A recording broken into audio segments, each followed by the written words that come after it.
Hey, what's going on, everybody? Thank you guys so much for tuning in tonight. Sorry, I'm just getting all my setup worked out here. But how is everyone doing? Let me mute that on that side of things. Okay. Looks like we should be all right. Okay. Now we can properly start the stream. What's up? What's up? Dying. Apologies. Hopefully you're doing all right. Saying hello to everyone I see. After Ninja King to 100, Stellar Starfall, Raphael Phoenix, Christian Kim, Zozobug, Momo, of course, El Gato, Biko. Actually, first message in the stream. What's up? What's up? I just saw you in the YouTube chat as well. Tef, Dark Metric Zero, Biggie 69420. I believe I got everybody in the chat. But yeah, how's everyone doing? What's up? I'm just gonna be working more on the Loco Musica piece. Gonna be focusing mostly on getting the hair done up today, so we'll see how that goes. But how are you guys doing? Hopefully you guys have had nice days so far, a good start to your day. Maybe that's a weird thing to say, since I'm sure I'm probably one of the only people that's just now starting the day. Well, you know how it goes. Just finished up some dinner, made a little bit of progress in terms of getting the commission stuff done, but that's pretty much it. Nothing too crazy. Hello, man. I see you in the chat as well. What's up? What's up?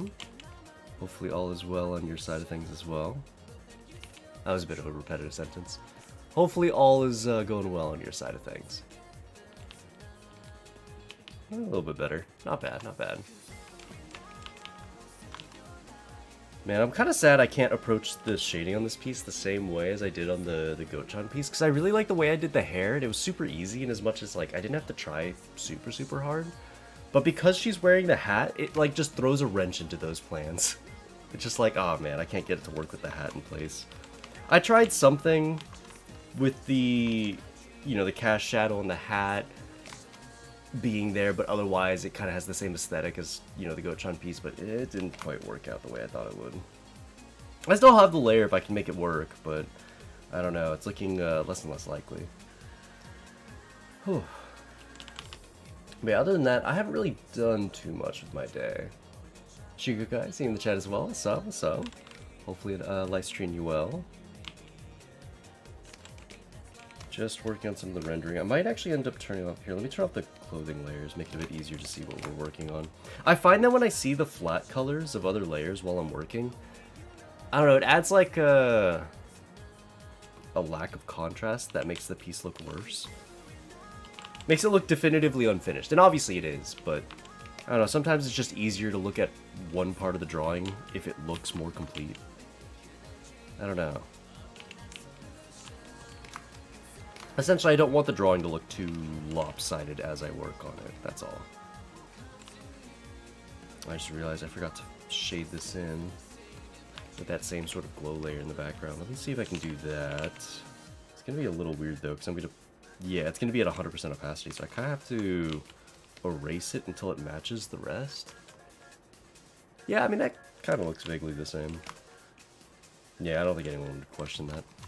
There we go, that's alright. Okay, back to this layer. Bakaneko Sensei, what's up? What's up? Hopefully you're doing alright on your own end. How's it going? I'm just working through getting some stuff done up on the hair on the Loco Musica piece. But yeah, I've kind of slowed down in terms of productivity these last few days, which has been, while relaxing, not great. So I'm trying to... I think today is going to be the day where I start jumping back into being super productive. Not that I haven't been productive per se on these last couple of days, because I guess maybe that's unfair to me in as much as I did finish an entire piece in one sitting with the Goat-chan piece. But in terms of like getting my other content figured out, I haven't quite done as much as I probably should have. But now that we've given the Goat-chan piece like a full 2 days to kind of be up on top there, I'll probably post the time-lapse tomorrow onto the YouTube and see, or onto the YouTube channel and see what's up with that. Not going to be anything too... Oh, my canvas stopped working for a sec there. What is it? It's probably not going to be anything too crazy. I'm not sure if it'll have us reach that what is it, the 3,000 public watch hours that I would need for YouTube, but it's okay. We're slowly working our way there. I think we're at like 200 right now, which isn't bad. Up from like 100, so. I just did a proctored exam, and the entire time I was sweating bullets because my cat jumped on the table and decided to be annoying. How about you? How are you? I'm doing all right. I haven't done too much with my day other than got up, ate. I want to say I did more, but I am struggling to come up with anything. I guess if anything, it's been a fairly relaxed morning. Or morning in my case. I woke up at like 4. Even if I didn't do a whole ton, I did get some stuff done. I ate before the stream, that way I'm not going to be super distracted by how hungry I am. God, I feel like I did more. Really, I don't know, when I start thinking about, like, what did I do? Nothing is really popping into my mind. So yeah, maybe I didn't do as much as I thought I did. That'd be kind of sad. Trying to get monetized on YouTube? Yeah, I'm trying to. It's not like the biggest goal ever. Even if I did, there's no, I mean, it's probably not going to be for like all that much. It's probably not going to be that substantial an amount. But just having it would be good. I'd like to do more YouTube content. I feel like something like that might motivate me. So I guess it's just trying to get to the point where I can keep myself motivated to do YouTube stuff on a more consistent basis. Because right now we're doing the multi-streaming, right? Which is something I wanted to set up since the beginning of the year, ever since Twitch started to allow it. And now that we have it all set up and everything, you know, it would just be cool to have like a consistent reason to keep doing stuff on there, you know? Other than like I want to post tutorial stuff. Let's see.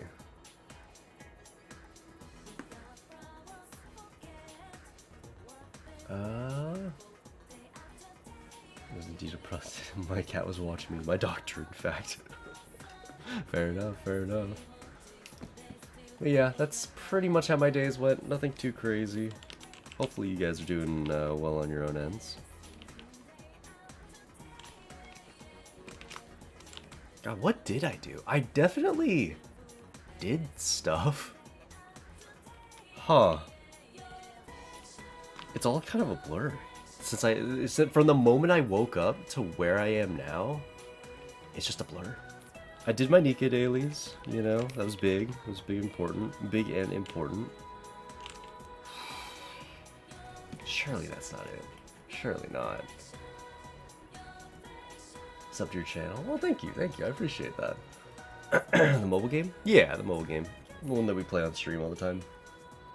I say all the time, like maybe once a week.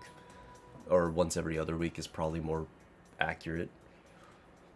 Once every other week? Yeah, probably once every other week because there's always a co-op and I stream one day of that. And then solo raid I stream one day of that. So I think once every other week sounds pretty accurate, I guess.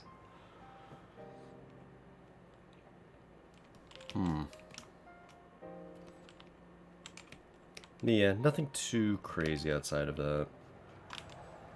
I played some Tekken with Kyle last night. That was pretty fun. I haven't played, or was it? I haven't been practicing as much Tekken as I would like, though. Hopefully I can get back into practicing it. Since it's definitely a nice way to just kind of hone a skill, I guess you could say. It feels similar to practicing my aim for Counter-Strike. It doesn't feel too much like a waste of time, even though at the end of the day I am just playing a game. It feels like I'm learning something a bit more substantial.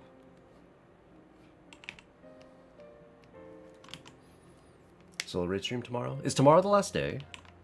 Whenever the last day is, we'll do the stream. I think it's usually Wednesday, right? Today is, what, Monday? So probably the day after. Thanks very much, by the way, to... It's going to be Cafe G. Thanks very much for dropping the follow. Appreciate your presence, and I do hope that everything's going all right. I also see Wonik as well. How's it going? Oh, hello. That's in the YouTube chat, of course. How goes it? How goes it? I forget. Oh, you're good. You're good. Apparently, this solo raid's another one of those really fucked ones where the boss has some mechanics that are really hard to play around. So on one hand, we get an interesting boss that forces us to use different team comps. On the other hand, it's much higher effort than, say, one where that wouldn't be the case, right?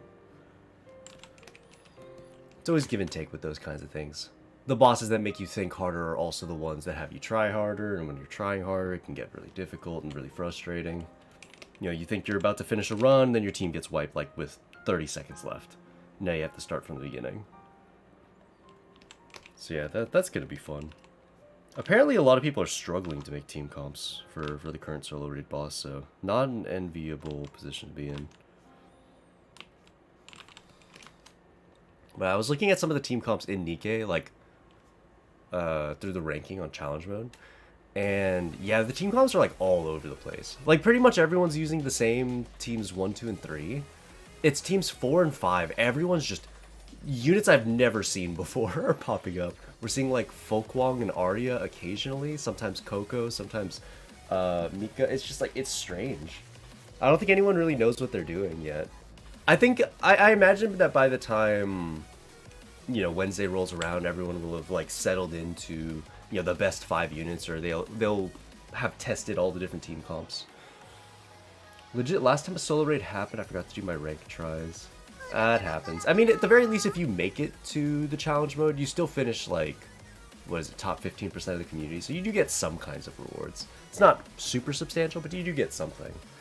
Also, thanks very much to Ray GT. What's up? I actually see you in the chat. Sabes Español. How do I say it again? Yo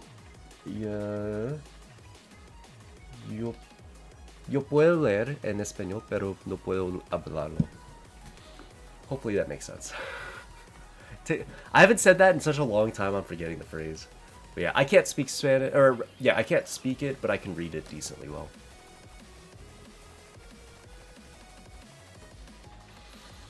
I like your voice. I'm jealous. Give me them coarse vocals. Well, thank you. I'm glad you do. In terms of, what is it? I guess whenever I hear my voice back in like recordings and stuff like that, man, I do wish that it was a little less, or I wish it was a little deeper. You know, I think it'd be nice if my voice was just naturally a little deeper and maybe, perhaps a little less nasally. Not that I think that my voice is particularly nasally, but I think it's just a case of, because I stream so close to when I wake up, and I wake up kind of sickly, I tend to hear it in my own voice.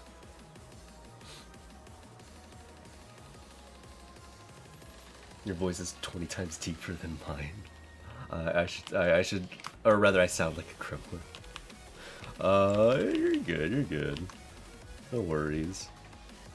I mean, you can always inflect your voice down, you know? Like, I could talk in this voice, or I could talk, like, a little bit deeper, you know? And, like, in theory, if I were to keep it, you know, there, maybe nobody would pick up on it. Although, I don't know, I do find that to be a little, what is the word? Like, slightly on the more cringe side of things. There's that one YouTube creator, I watched a, you know those, like, retrospective video essay YouTubers? And they do videos on, like, other people's downfalls and stuff like that. The rise and fall, or whatever the fuck. One of the videos was a guy who, I'm pretty sure his whole thing was that he was trying to find some, like, secret pedophile YouTube ring. Something to that effect, right? And if you watch Moist Critical, you will have seen this guy's channel popped up in the past. Like, I don't know, 2021, 2022. It was quite some time ago.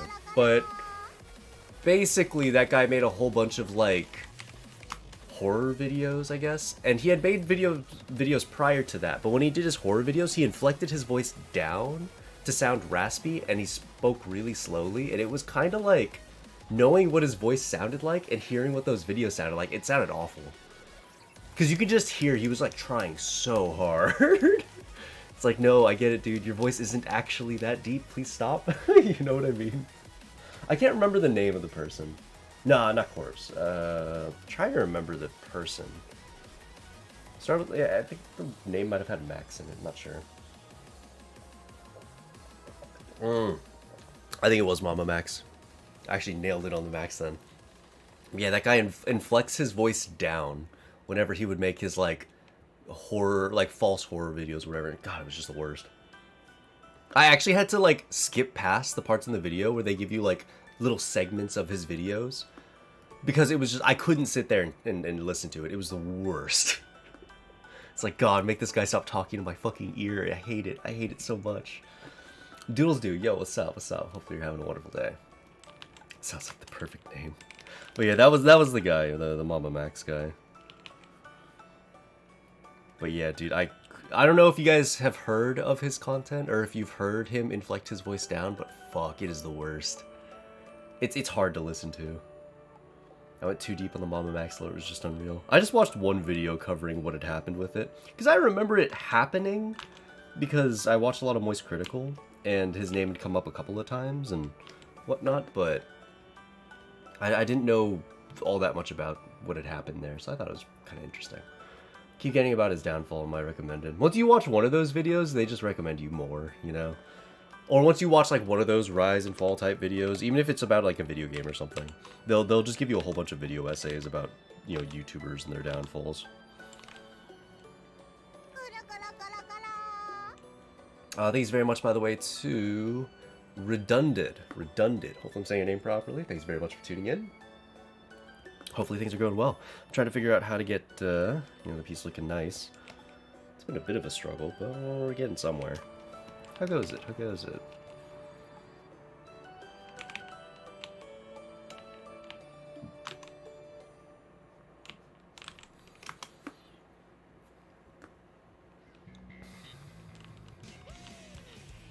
Let's see.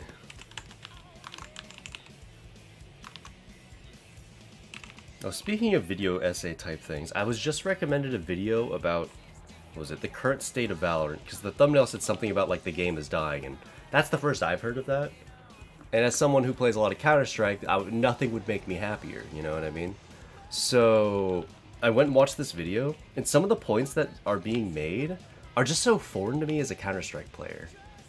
Like, the very first point that he brings up in the video is talking about how whenever you play ranked, they give you rewards, but those rewards don't change from season to season, hence they're boring.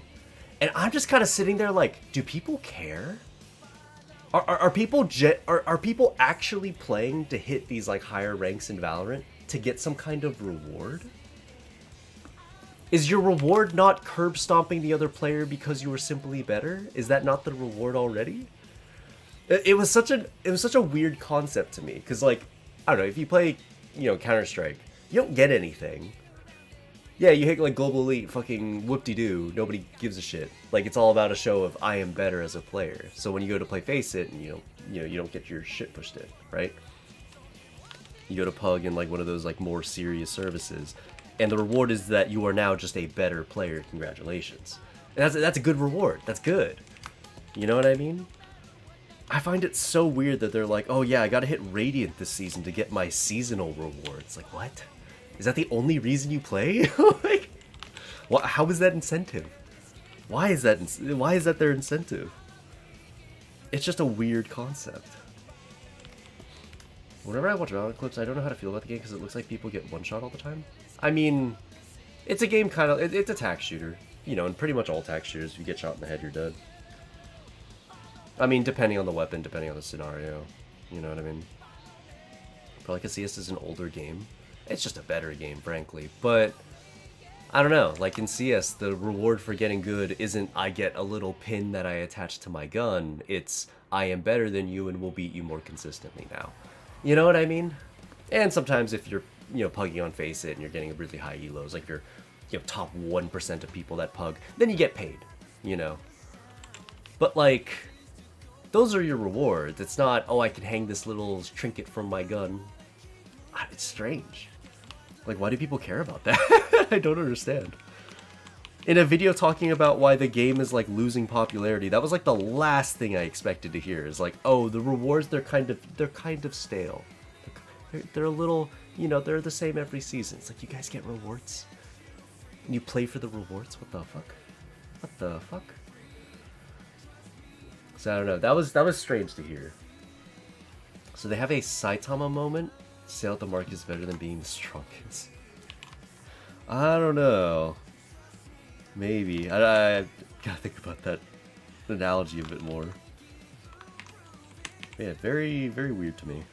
I haven't watched the rest of the video just yet. I do intend to watch the rest, but the idea that there are people out there that play ranked just so they can get a little trinket or reward at the end of the day feels kind of silly to me.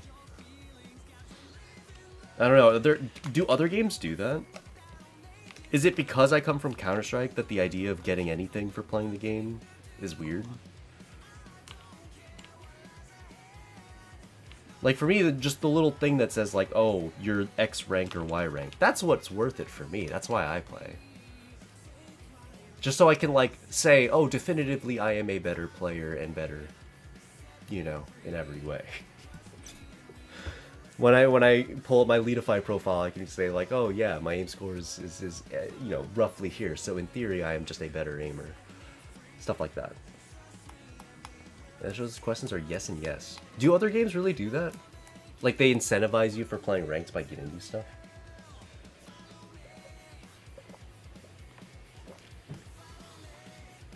Again, that's weird. I don't know.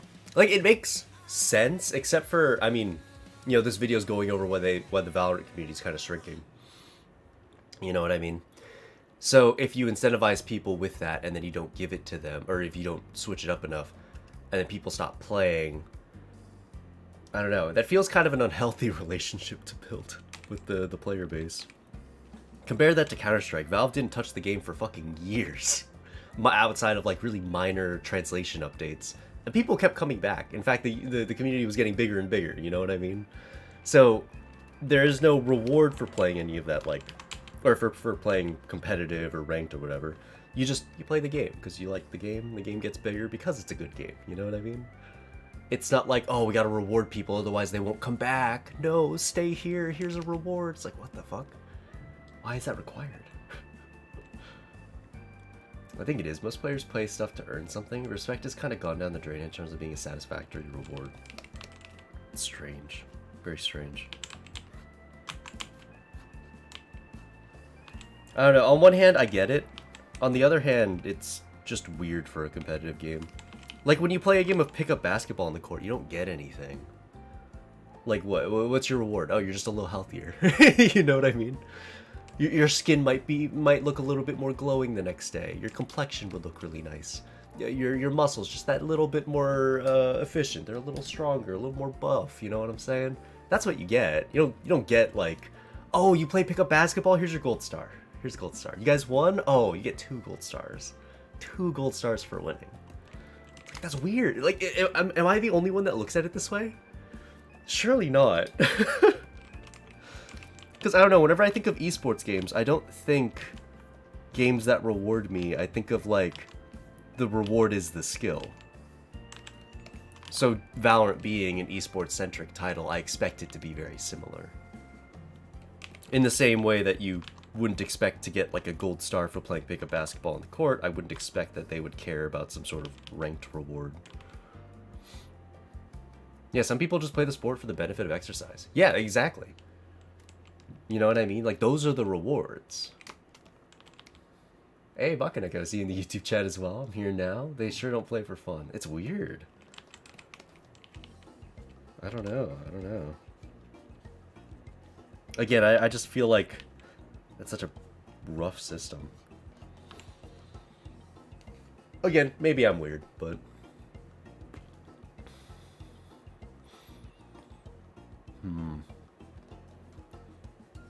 Let's see. Yeah. I don't really follow anything Valorant. It just popped up in my feed, and I thought that was kind of interesting. Speaking of which, apparently there are like a whole bunch of players in the Valorant scene that are coming up who are known as aim stars. And I found one of them through my friend who was like laughing at him. His name was like, or the name of the player is like Demon 1. And I had seen the name pop up a couple of times. I guess he's like an up and coming aim star in Valorant. And dude, watching his frag movies has got to be the most triggering thing I think I've ever seen in my life. It makes me actively angry to watch him. He has some of the worst habits I think I've ever seen of a tac shooter player ever. To put this into perspective, I was watching this frag movie, and the reason my friend was laughing was this. You watch him play a round, and he gets a kill. He gets the first kill in a round, What does he do? What would you expect someone to do, right? You've just killed your opponent. It's the first kill of the round. The first 10 seconds, they peeked you. What then do you do? Do you, A, get ready for the next fight? B, maybe we fall back. We take the safe engagement later on. Perhaps we go for, you know, a much safer, more tucked in, sort of turtled up angle. Or you fuck up your crosshair placement and you shoot the dead body. Ugh, I hate it so much. Of course it's C. Of course it's fucking C. He sees one guy, expects that there's going to be nobody else there. Nothing at all would tell you that there's going to be no one behind this player. So he gets the one tap on the first guy, and instead of doing anything, he shoots at the dead body a couple of times, and then goes back up. And it's just like, bro, if he got wide swung by a second player, he's just fucked. He's just shooting a body. It's like, what a horrible, horrible, horrible thing. I can't. That has got to be the worst habit I think I've ever seen. It's so bad. And he does it, like, all the time. If you're looking at any of the frag movies, he just keeps doing it over and over and over again. It's like, bro, you're just gonna die one of these times. You're gonna be in a tournament, you're gonna shoot at somebody, you're gonna shoot at the body, and then you're gonna die. Reload without cover? Nah. Also, Nevea, thanks very much for dropping sub on the YouTube. Appreciate that, of course. Thank you. Yo, on YouTube till I get out of bed. What's good, boy? Hey, what's up? What's up? Hopefully you're having a wonderful day. Thanks very much for dropping the YouTube sub. Appreciate that. Very kind of you. Oh. But yeah, I was just bitching, complaining about something I saw in a Valorant highlight movie that I had to share. Because it's genuinely so triggering, I can't get over seeing it. As I'm watching the frag movie, I'm just like, I hope that this guy fails in his career. That is just an inexcusable habit. Because, for one, obviously, that's just a horrible habit, obviously. Because he's fucking up his crosshair placement to shoot at a dead guy who can't do anything to him, right? The second part of it is it's obviously just super toxic. He kills the guy and then he shoots the body. Just so he can, like, get under the other guy's skin. It's just like, oh, it's an asshole trait on top of being a terrible habit. It's just like, Jesus Christ. Oh, I hope that guy fails in his career. I really do. Genuinely.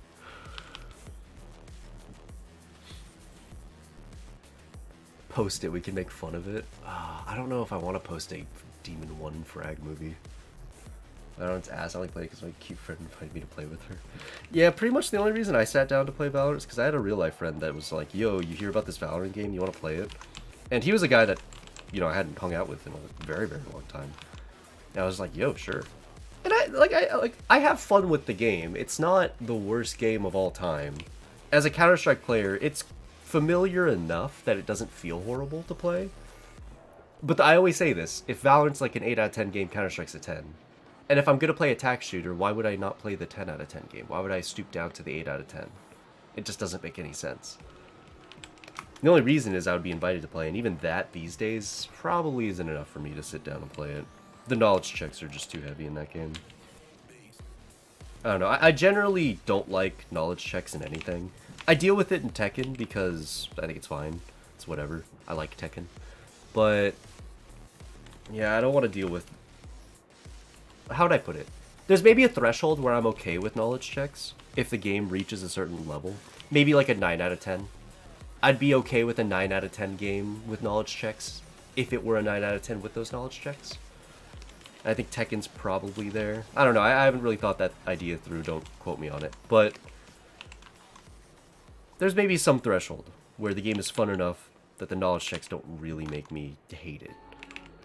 I don't think Valorant's there. So when I get knowledge checked in a game like that, it doesn't feel very good.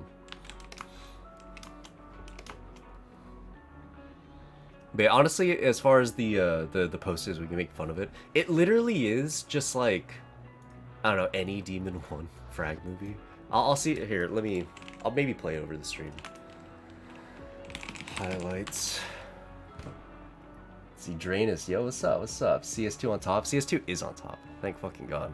They hit a player base, or CS2 hit a player base peak actually, like last week or something, or maybe it was this week. It was very recently, but hey, it's back. A lot of people were down on CS, and it's like, no, CS is sick. CS is just sick. That's just the way that it goes. I see a video that I have some watch time in. Let me see if I can find a clip really fast of him just shooting dead bodies for no reason at the start of rounds. It might be hard to find is the thing.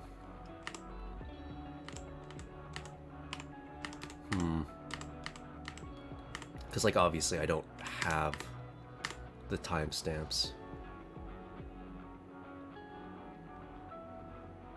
Okay, he's not shooting any of the bodies here. I'm looking specifically for the start of these rounds. Because that's the time where if somebody's going to hit you, they're going... Or if somebody is going to peek around the corner, it's going to be there. If he shoots at the body with nobody left alive, then that's totally fine. Like, that's just BM, but it's not a huge deal.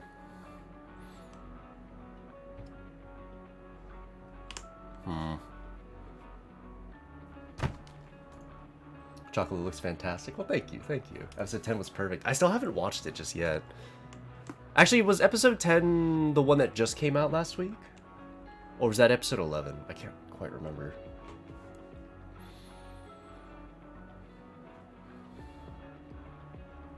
Let's see. I have 30k USD in ESL 2015 capsules. Damn, that's pretty impressive.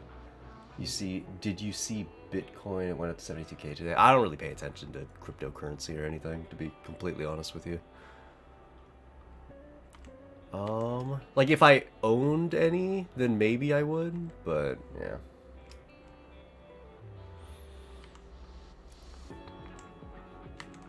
It's like I hear a statement like, oh, Bitcoin's up 72k, and I'm like, I have no... I don't understand what that means exactly. Like, is that up or down from where it was at before? I don't know. Yeah, I don't know. I'm watching this clip, and it's hard to find very particular moments like that. Yeah. I'll find it at some point off stream. It'll take too long. A mellow melody that'll make your heart beat. I love... The lovely Loco song is great. It's funny, I kept listening to the really bad version, I guess, quote-unquote, bad. Like the original version where she's kind of fucking it up. And... I don't know, like I got so used to hearing that when I heard the quote-unquote improved version, it sounded so strange.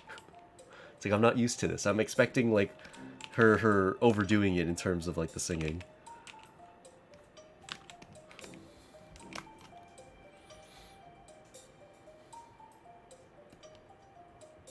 Art's hot as fuck. Well, thank you, I appreciate that. It just doubled in price, over doubled. Well, that's neat. That's cool. Scythe, what's up? What's up, by the way? Hopefully things are treating you nicely. Base Tentai as well, I see you in the chat. How's it going?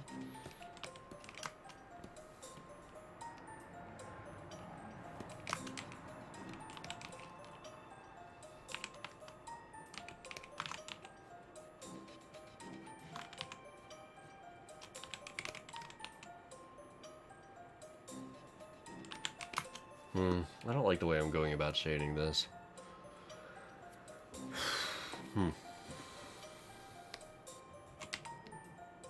It looks a bit strange.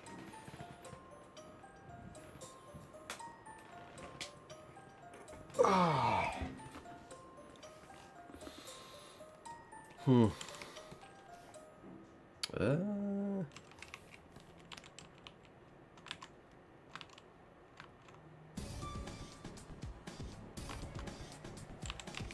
don't know. How do I go about this? I probably need to pull up some references. Give me a second to do that.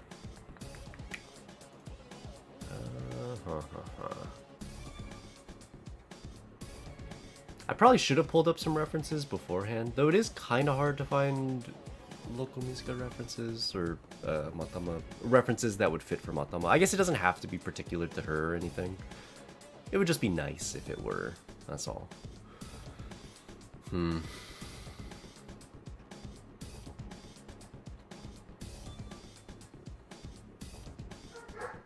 Don't like it either because I missed out on the best parts. What is that relative to? Sorry.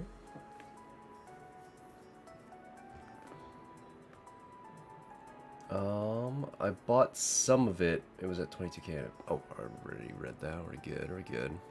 But yeah, I know frighteningly little about crypto. It's not a conversation that I am all too entertained by.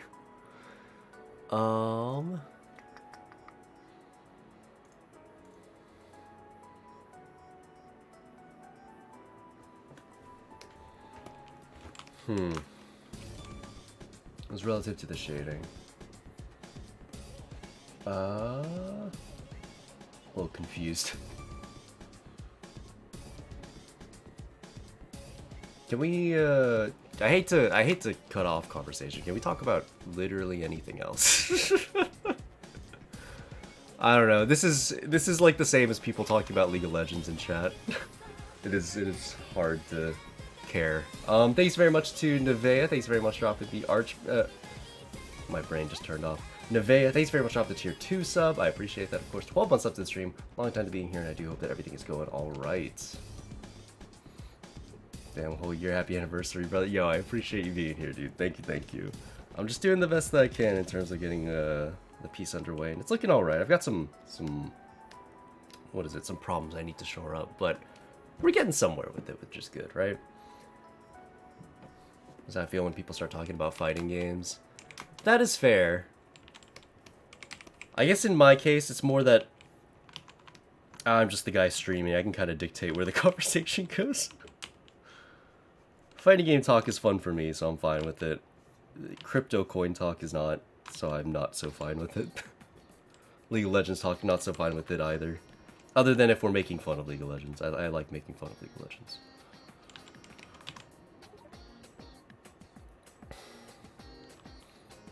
We're playing a few weeks ago and I realized I have 28 extra hours every week. It's all gone into drawing. That's good, that's good. Do I like Tekken? I do like Tekken. I play a little bit. I'm getting better at it. My goal is to be an above average second player. I don't want to be sick or anything, I just want to be above average.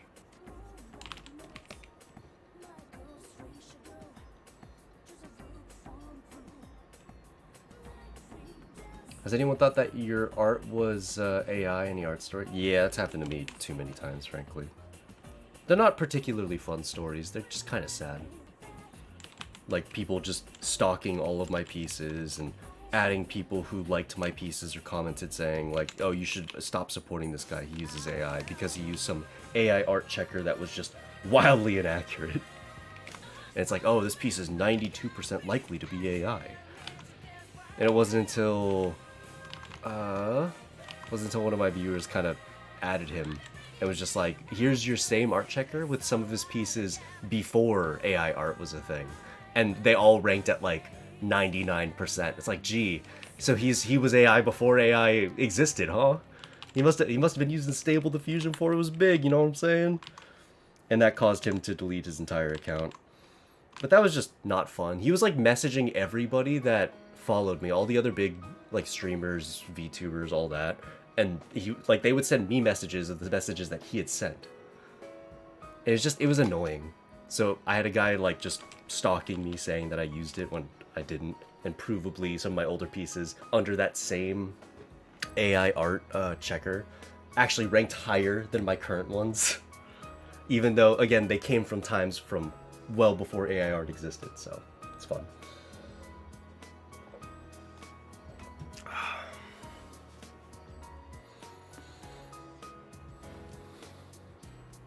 And the other one was a big artist who accused me of using AI in my art, and that wasn't fun either.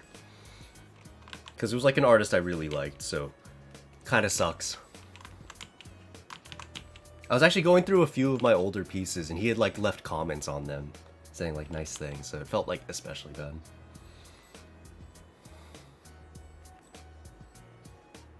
So yeah, none of my AI art stories are fun stories. They're just kind of like sad. It's definitely, I mean, it is the equivalent of playing Counter-Strike and being called a hacker. But unlike that example, it doesn't feel as nice as when that happens in Counter-Strike. When it happens in Counter-Strike, you're kind of sitting there like, yeah, I'm a bit of a fucking Chad. When it happens with other artists, you know, accusing you of that, it's just, funnily enough, it just doesn't feel good. it's faster to go to an actual AI art site instead of using the weird AI tool. What was that? Sorry. Being called a hacker in CS2 is funny in the art. It just makes you feel bad. Yeah. It's basically people saying, like, I don't know. On one hand, you can look at it like, oh, your art's so good, people think it's AI. On the other hand, if people think it's AI, that's bad. Like, that's not a good thing. So getting, you know, told, like, oh, change your art style. It looks too much like AI. That doesn't feel good.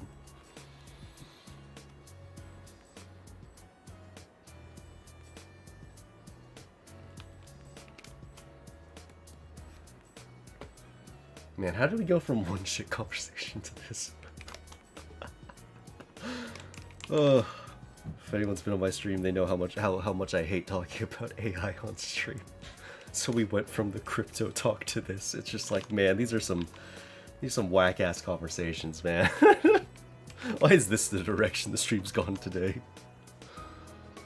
Oh.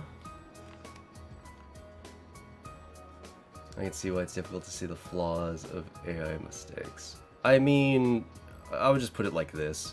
As much as I do want to move on from the topic of AI, I mean, human artists make mistakes too. A lot of people point out, oh, these hands are shittily drawn, it's probably AI. It's like, have you seen regular artists? Regular artists struggle with hands too, that's not a huge deal. So the fact that, like, some people say, oh, I can tell it's AI, look at the hands, it's like, nah, that's not a great nor consistent way of checking. Let's see. Can you make your own Steam backgrounds? I mean, it'd be cool, sure. Hopefully when I'm able to finish up some of the Lasting Solstice stuff, we can get some Steam backgrounds ready. It'd be cool. I know, with a lot of, VR game, or not VR, VN games, that's the thing. New, that's my excuse. Yeah, you're fine, you're fine. I did literally say talk about anything else, and it is a minor step up, I will say, from the cryptocurrency talk.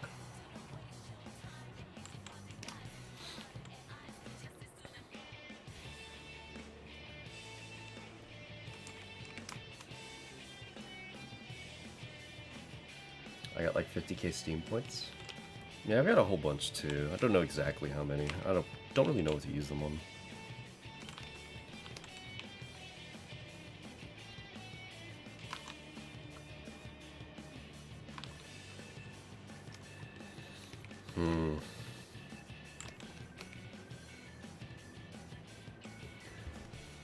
Having a hard time embedding the hair into everything.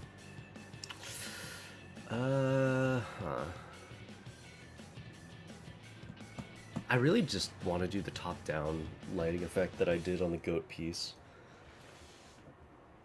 Maybe I do something similar to the Eats Me piece instead. That might work a little bit better for this. Thanks very much, by the way, Thanks very much to Mega for dropping the follow. I appreciate that. Hopefully you're having a great day yourself. Hello, hello. Use them to buy emojis and profile pictures, and you can give people badges? Huh. Yeah, I can't say I'm the most familiar.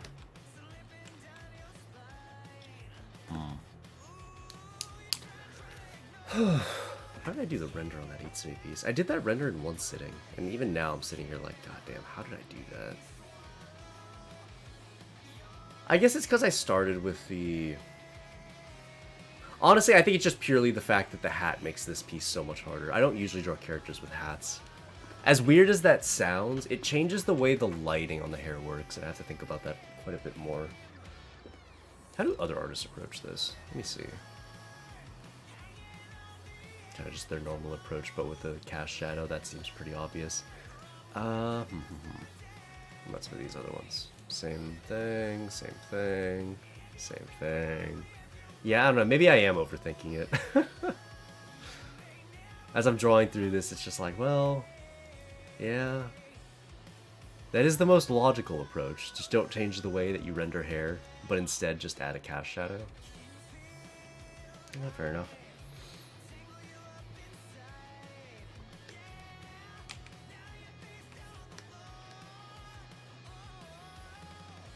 It's a bit hard since our, I don't know, maybe one of the reasons I do feel like it looks so weird is because of the way I've done this.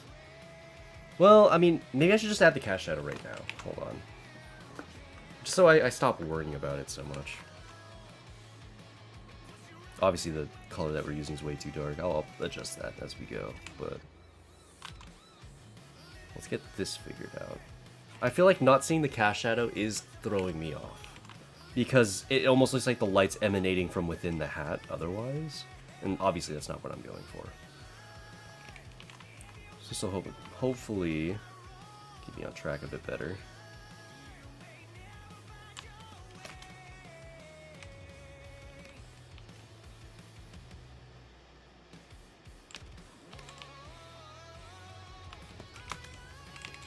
Okay, and let's airbrush in a much sharper red color. Up in these areas, let's blur it out a bit so you don't really see the brush strokes quite as much. And that's looking alright. Maybe that'll help. I already like what that looks like a lot more. Man, Loco Musica gives me life. I do love her as a character. She's great. Like I said, she's definitely one of my favorite characters in the show.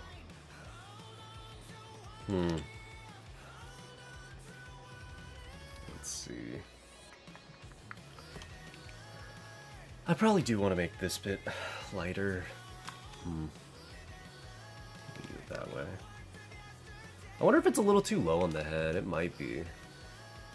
Maybe I shouldn't worry about that, though. Lately, I've been watching a lot of SCP animations. I watched every video of Dr. Bob.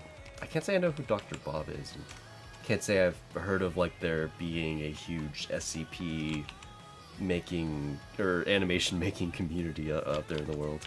It's news to me.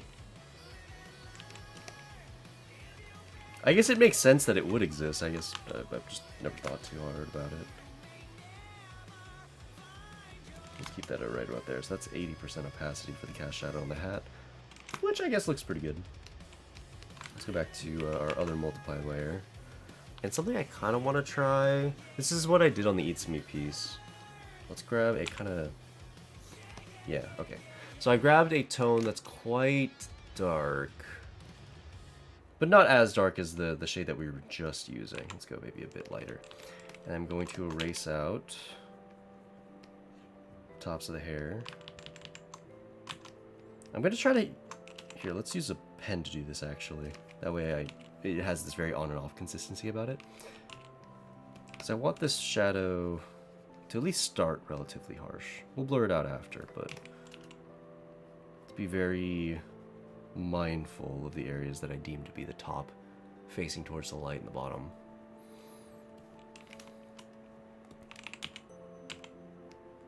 Let's also remove the shading from some of these areas.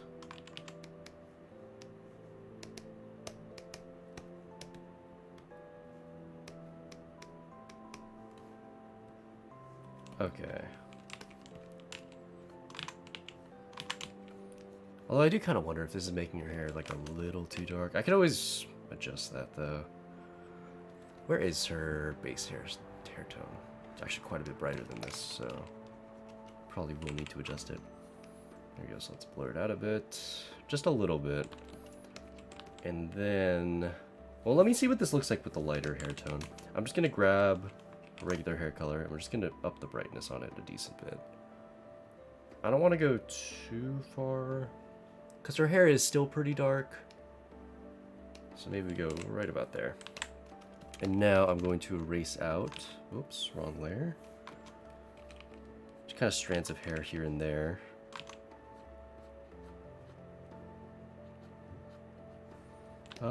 Yeah, the light's gonna come from our left, so it makes sense to worry about the right side of all the hair of all these hair strands, right?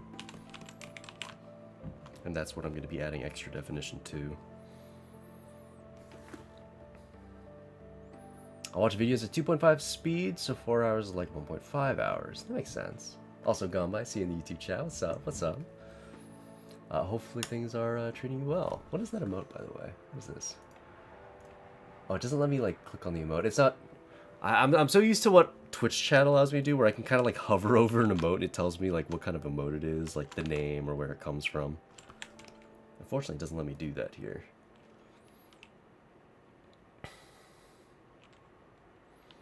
Did you see that they gave a hint of the next event? It really looks like ReZero. I think it is. Somebody on Sobrio's page posted like a collab event that ReZero did with one other gacha game, and like the exact tone of purple they used for Nikke was the same as like the re part of ReZero. And the X, like the cross symbol that they used, is also the same. So it looks like it's pretty definitively ReZero as the next collab, which I'm down for. I really like ReZero. Does it make that much sense in Nikke? No, but like Chainsaw Man made even less sense. Or maybe not even less, but just about as little sense, so it doesn't really matter too much. If we're okay with getting, you know, Chainsaw Man characters, I feel like this isn't too far a reach. It's just those generic modes, but yeah, you can kind of have some. You can have 7TV on it. I forgot what it's called. Ludwig uses the extension for YouTube streams. Oh, that'd be interesting. Now begs the question: Amelia for sure, but is the other unit going to be Rem or Rom? I mean, it's definitely Rem. Like, let's just be real. Rem's just the way more popular character between the two. Not that Rom's bad. It's just. We're going purely based on how much money Shift Up want to make. There's an obvious answer here. It's not quite so up in the air. It's very, no, this is correct.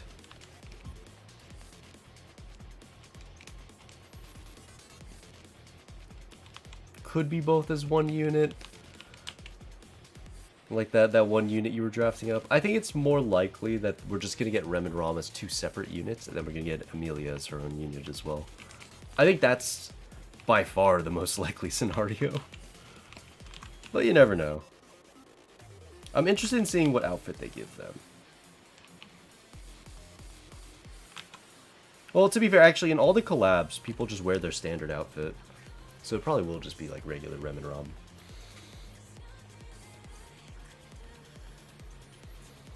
Imagine they dropped Rom, but she's an SR character. That would be a bit sad. Oh, that would be very sad.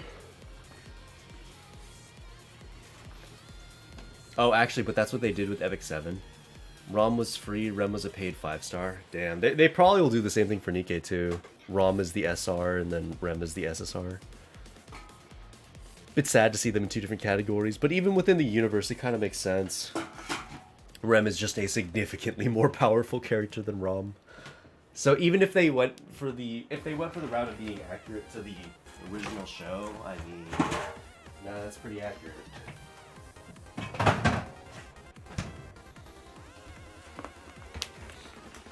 Has there ever been a tag Nikke unit?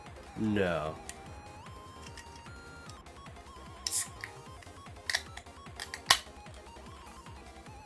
I'm gonna be like steals your wolves main character. Can't imagine what weapons they're gonna be. I don't know, they released that one Rem and Rom figurine that had them holding assault rifles. Could be an assault rifle. It's existed before. I remember I saw that one at Anime Expo when they were displaying all the new figurine concepts. One of them was just Rem and Rom, but with like tactical military gear. I thought that was kind of funny.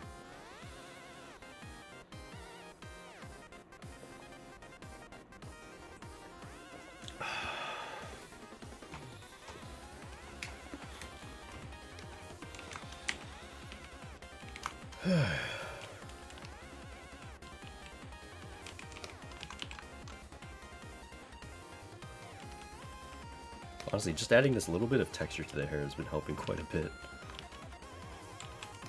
I feel like it does look much, much better already.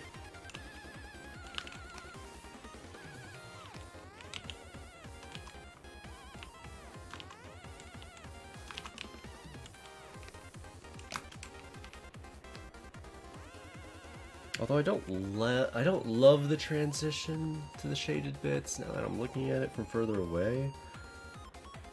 I feel like it's not too far-fetched to say even the flat looks the flat area looks kind of clean by comparison.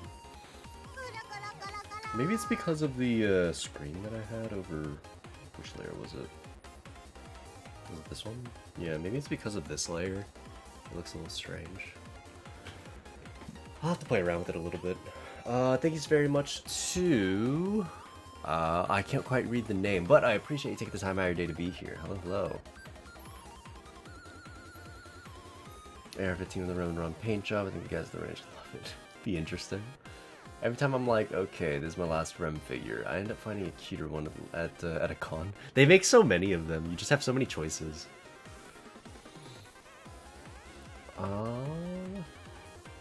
That Rem figure I just linked is cuter than most of my Rem figures. Let's see. Well, that one's cute. Yeah, I like it. Interesting. Very nice, very nice. Oh, I think I caught everything. Oh, okay. Yeah, I'm kind of liking what this looks like without the shine there. I've got so many layers on this drawing that I'm not actually using. It feels a bit strange. I wonder what's made this piece so much harder. Because I kind of anticipated that this piece would be quite easy, but I don't know, it doesn't feel super easy. I probably do just have to play around with it a bit more. It'll get there. Maybe it's just one of those it's just one of those pieces that needs a little bit of work. That's all. What do you call that? A fixer-upper? It's a project.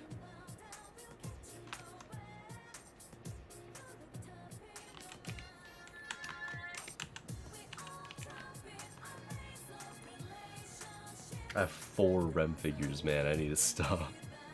She's waifu, though, so it makes sense. I'm not judging.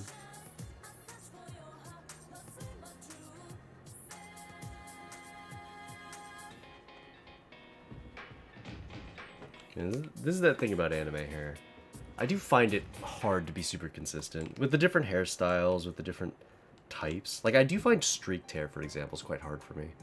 Although it really shouldn't be. What I think I might do in the future when it comes to streaked hair is I'll just treat it like flat. And then, or like it's flat hair, and then I'll like paint in the streaks after the fact. That might be easier than the approach I'm currently taking. Because the streaks kind of get in the way of where I want to naturally shade things, if that makes any sense.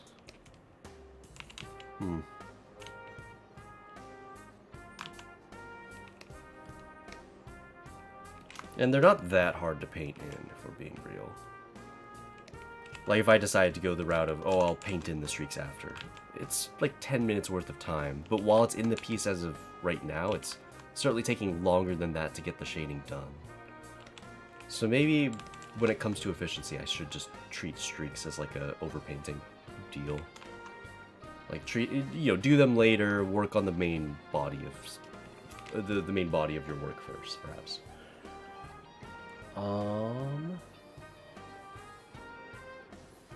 Forgot about the 2 I have sitting at my PC too. So 6 figures, would you say?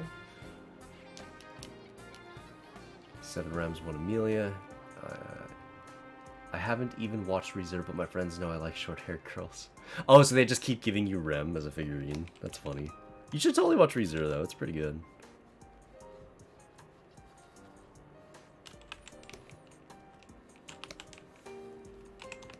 I feel like it's a series that's pretty hard to hate. That's my take on it, at least.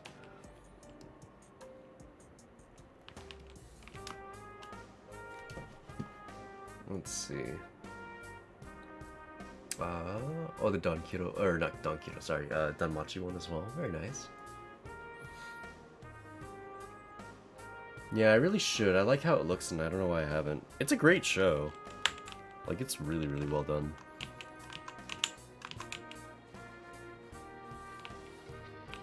I don't know, the only time I've ever heard any of like my friends say that they disliked ReZero, it's just because they didn't like the main character. But that's kind of the point of the show, for at least part of it. You know what I mean? Like, I really like the main character, but the most common complaint I'll hear is that people don't like Subaru. And, I mean, fair enough, I can't tell you what you do and don't like. But that would be, like, the one stumbling block if you do end up watching the show. And like I said, I like Subaru. I don't think there's ever been a point where I disliked him.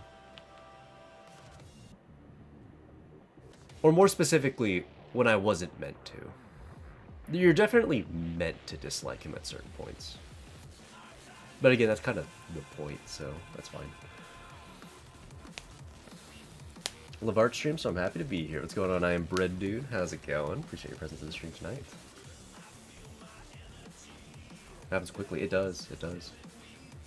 This is the first time I've noticed Tia has a big-ass shield on her left arm and hip. Does Tia really have a shield? Like a literal shield? I know that her skill has her give everyone a shield. Was that something that she just has?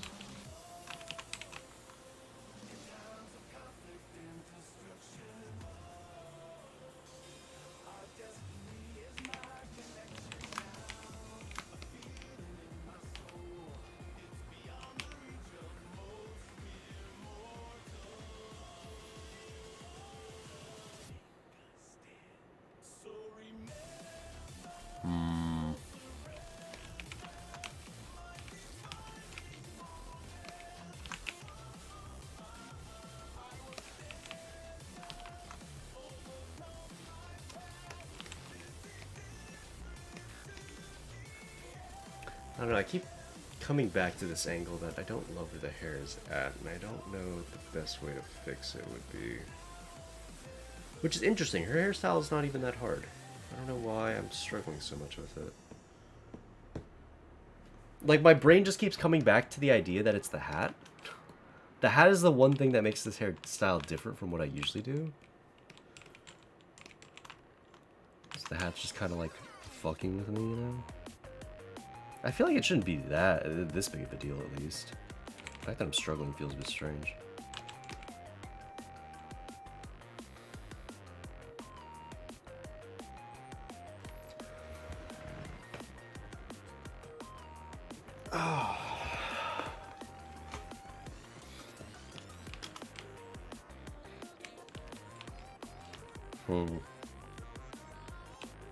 It does kind of make me want to work on a different part of the body until I can kind of get my wits about me.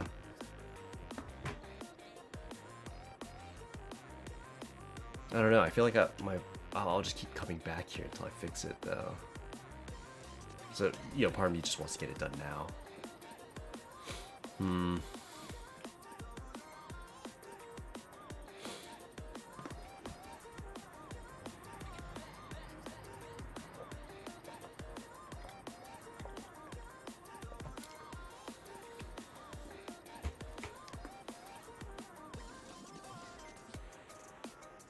First time oh, already read that.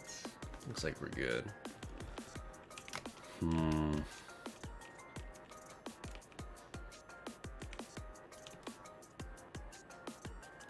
Maybe I start working on the skin again.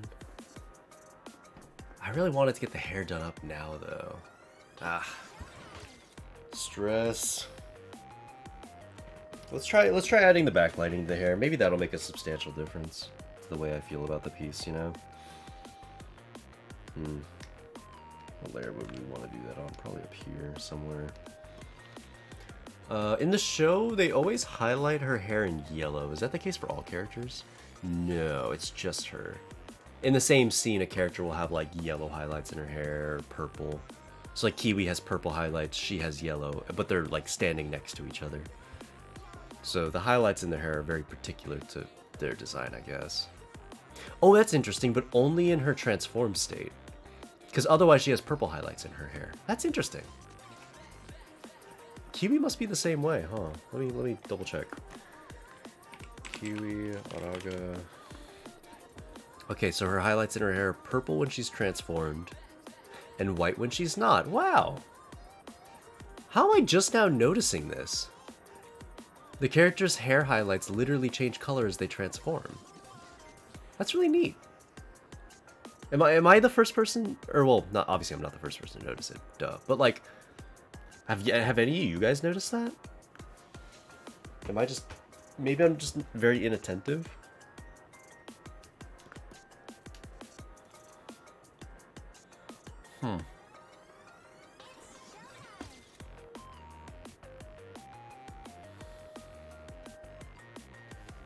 Let's see.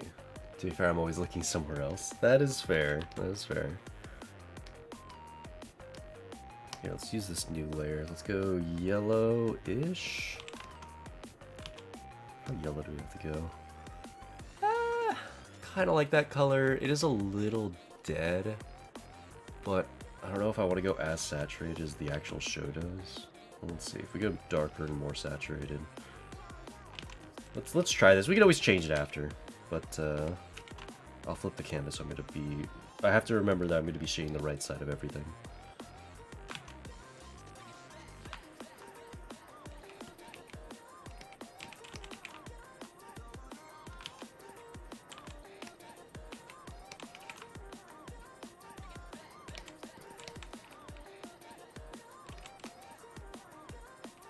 Oh.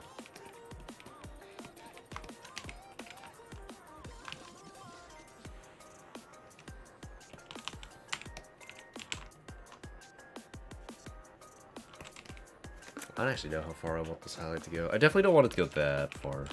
That much should be pretty obvious. Or rather, that much feels pretty obvious. How far do I want it to go here, though?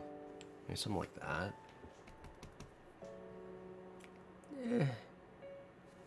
I don't know.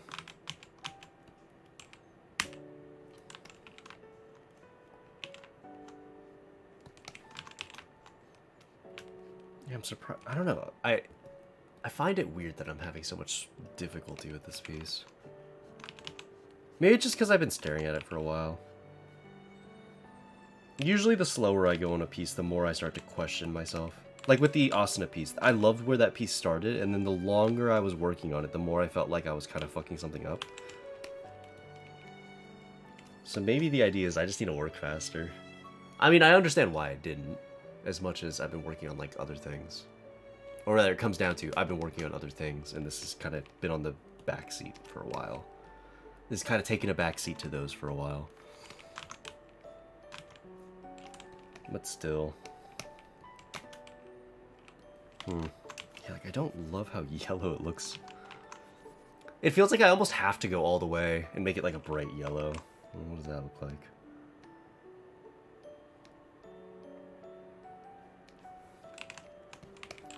Maybe this is the play. We just follow the show pretty much exactly.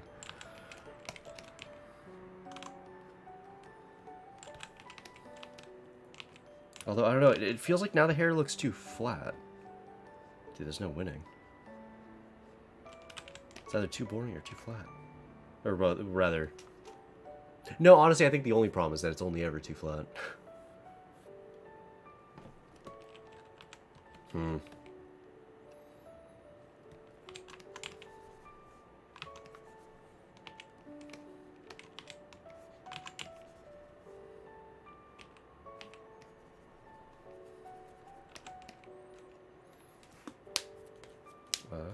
Did I catch everything?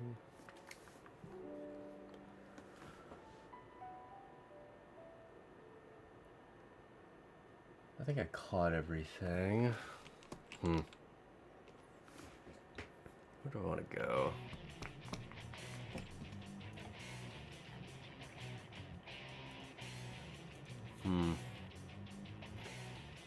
Why has this got to be so difficult?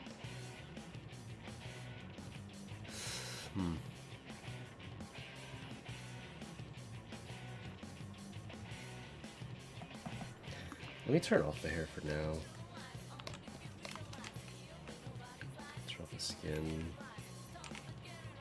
What do I think of the hair on its own?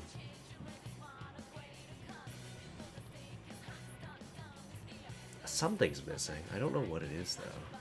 That's why I'm having such a difficult time. Maybe I do just work on the skin for now. I think it's I think it's going to be really hard to pinpoint the problem if I'm... Or it's going to be really hard to work on it when I can't pinpoint what my problem with it is. So if my problem is with the hair, let's just not worry about that for now. Let's worry about getting the skin shading underway. Let's do a multiply layer, set this to obtain display color. Maybe darker. Yeah, it looks okay.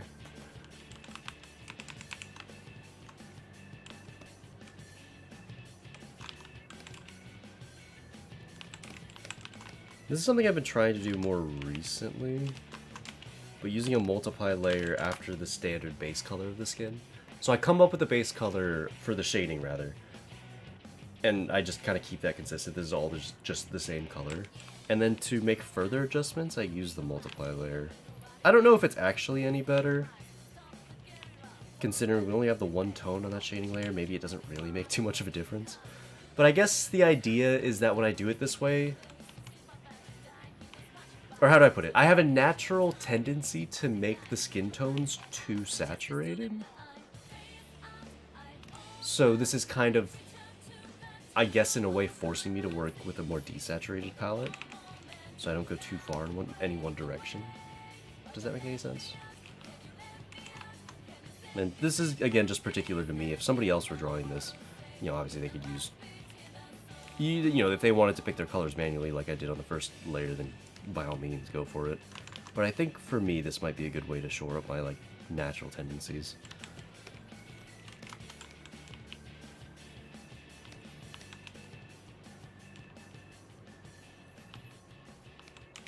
Lumiere, what's up? What's up? Hopefully you're having a great day.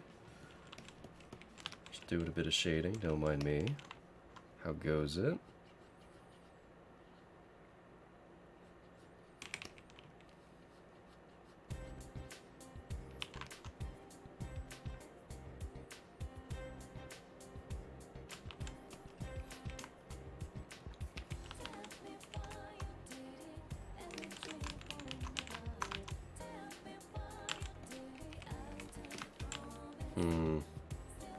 I feel like I should probably...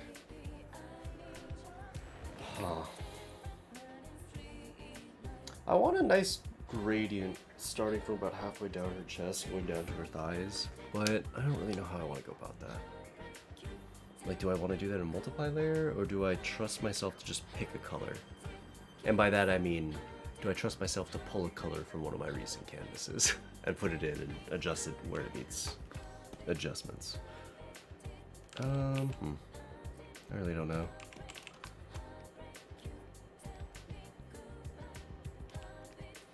What's that? Oh, that's weird. That should just be this tone then, right? Doesn't quite match up with the line art there. I could probably just manually adjust that later though. Really not a huge deal. Let's turn this stuff back off. Go back to this layer. This is the color we were using? Yeah, okay. Wait, how's everyone doing today? What is up? Adjust things here. Maybe I can try... I mean, it's... Should I use a multiply layer? So I'm thinking I could do either a multiply layer on top of the shading, which can get a little convoluted if I want to adjust what's there underneath. Or I can create a normal layer underneath, which is kind of equally convoluted, but in a different way. Stressful day at work, but I'm alright. Got some pineapple peaches to munch on. Oh, fair enough, fair enough. Call me weird, but I kind of hope it's not ReZero, even though it most likely is. It's definitely ReZero. There's literally no way it isn't. If that makes any sense. You're probably falling under the same boat that I was with the first collab, the Chainsaw Man collab. I liked the Chainsaw Man anime, but I didn't want it in Nikke, because I felt like it was weird.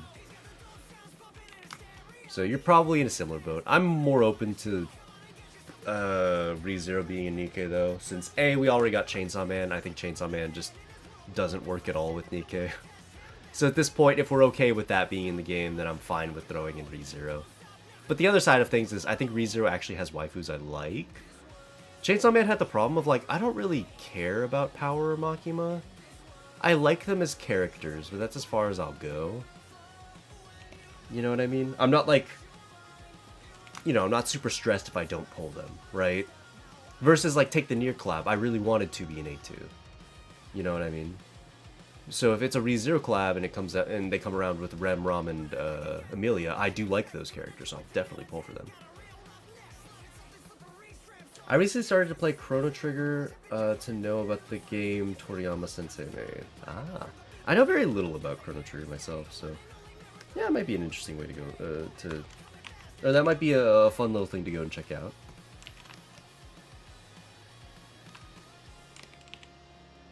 Let's go a little bit more orange on that tone. Maybe a bit more saturated as well.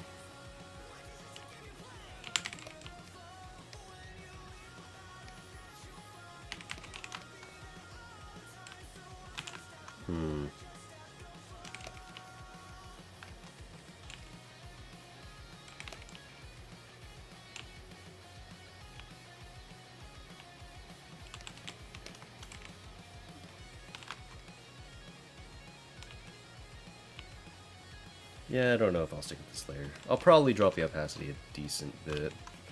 We'll see. Chainsaw Man event is actually what made me play Nikke in the first place. Honestly, I thought I'd just pull and quit, but I ended up loving the game. Well, that's good. That's good. I know damn well they're gonna make Amelia the SR, meaning she'll be utterly unusable. No, it's gonna be ROM for sure. Because apparently, according to Momo, they did a collab with Epic 7, and it was there were 2 SSRs and 1 SR for that game's standards, whatever the terminology is. But they had Rom was the unit that was a step beneath Rem and Amelia. So it'll likely be that Rem and Amelia are the SSRs, and then Rom is the SR. Which in universe makes sense too. Rom is significantly less powerful than both of them. Like, I know that in theory it's supposed to be like, or not in theory, but rather, according to the story, at one point in time, Rom would have been the stronger of the 2 sisters, but relative to current day, she's way weaker than Rem.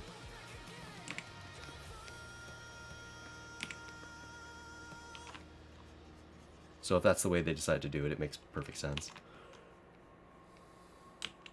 Even if I would prefer 3 SSRs, although I don't know, maybe 2 would be better, that way I don't need to spend all my resources.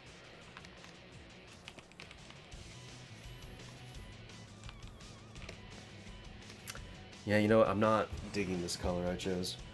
I feel like the problem is it just looks a little too muddy. I'll finish it for now, then I'll press Ctrl U to adjust the colors. How about that?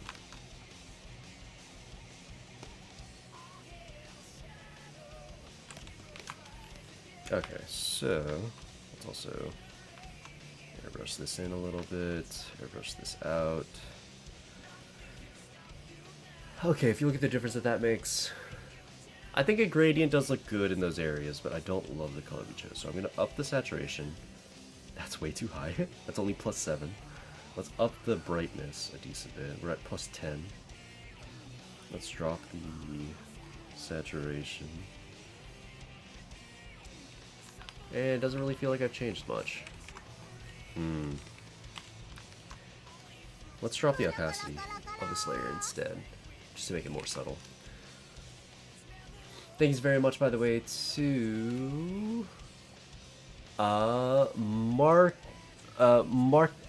Marcus D. Hopefully I said that right at the end there. Hopefully you're having a great day. Thanks very much for tuning in. Who and Amelia? I know the joke, but yeah, Rem and Amelia. Precone collab Rom is free from the event. Amelia and Rem they gotcha. See, yeah, that makes sense. So if they do a ReZero collab, that would probably be the direction to go in. Epic 7 did the ReZero collab. We got Rem for free basically, but Rem was insanely OP to the point that they banned her from the RTG. What is RTG? RTG until they fixed her. I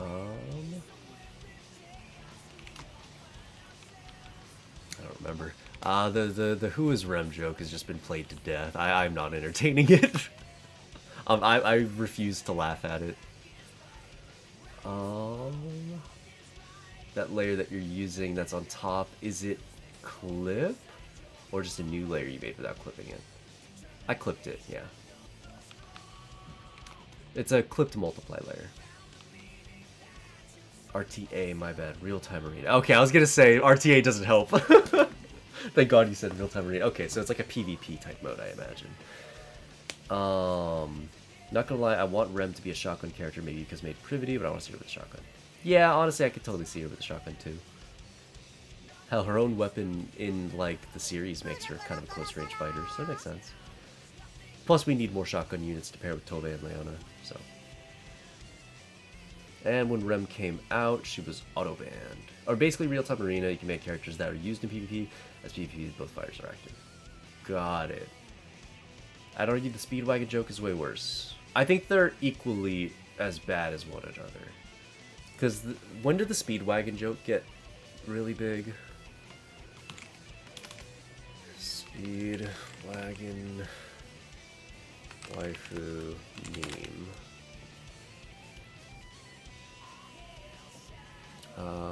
I'm sure there's a Know Your Meme page on it.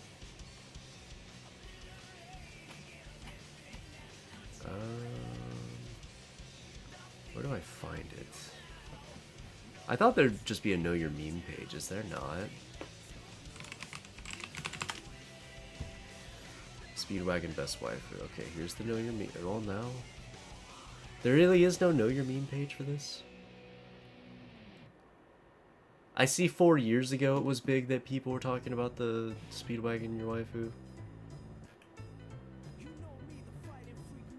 Apparently, the earliest thing I can find is 6 years ago. And that sounds about right.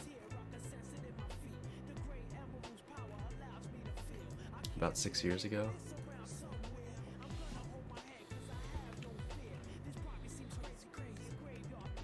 I'd argue the speed. Oh, already read that. See, I don't know. I think they're equally bad.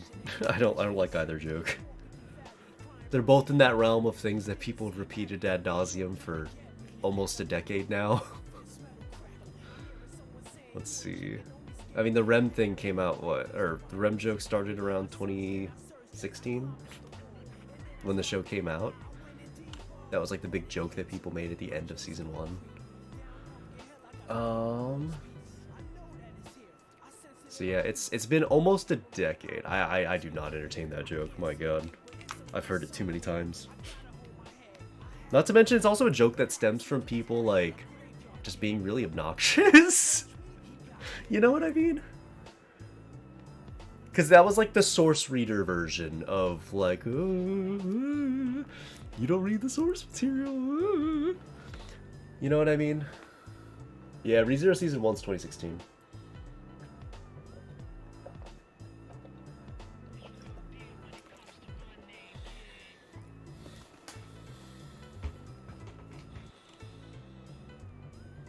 Truck-kun Nikkei Club would go crazy. I don't know. Because I feel like Truck-kun isn't necessarily the star, it's whoever he hits. You know, with the, like, that's always what it comes down to. So I feel like with that kind of collab, you'd have to get multiple, licenses. Just all the people in history who have ever gotten hit by Truck-kun. I can't think of too many waifus that fall under that category. I feel like usually when someone gets hit by Truck-kun, it's not the waifu, it's always the dude that gets isekai'd. Am I wrong? Like, the only ones I can think of are the girls from, like, Zombieland Saga, but she wasn't isekai'd.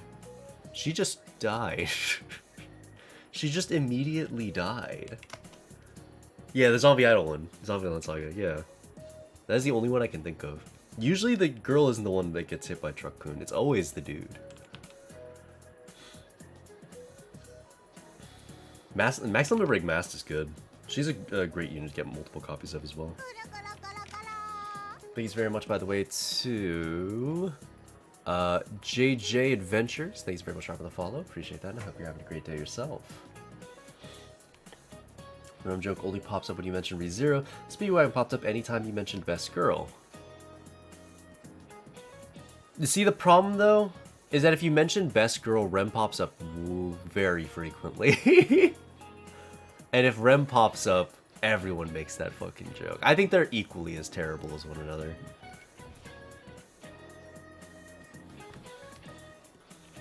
Like, Rem is among one of the most popular waifus in anime ever of all time. You know what I mean? So if we're having a conversation about who's like the best waifu, she's gonna pop up very consistently. And then every time she pops up, somebody's gonna make the joke, and it's like, fuck it. It was, I guess, kind of funny a decade ago. But you know, that was a decade ago. That's my take on it, at least. You don't have to agree, of course, but that is the way I see the world.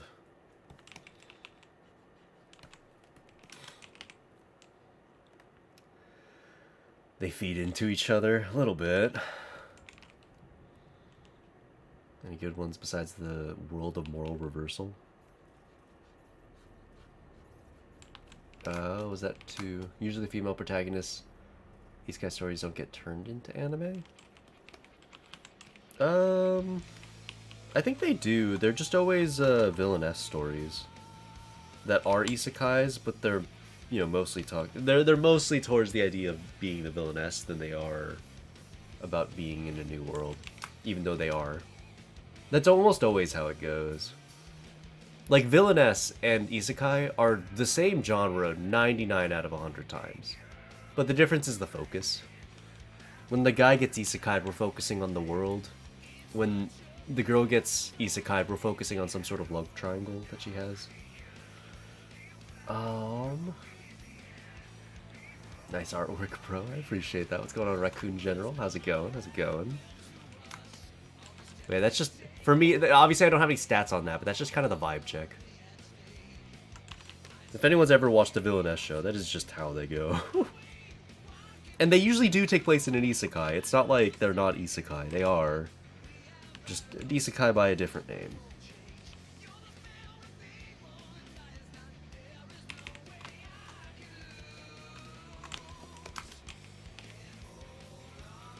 Seventh Life as a Villainess has been very fun so far. Is that this season's isekai? Or, sorry, this season's villainess?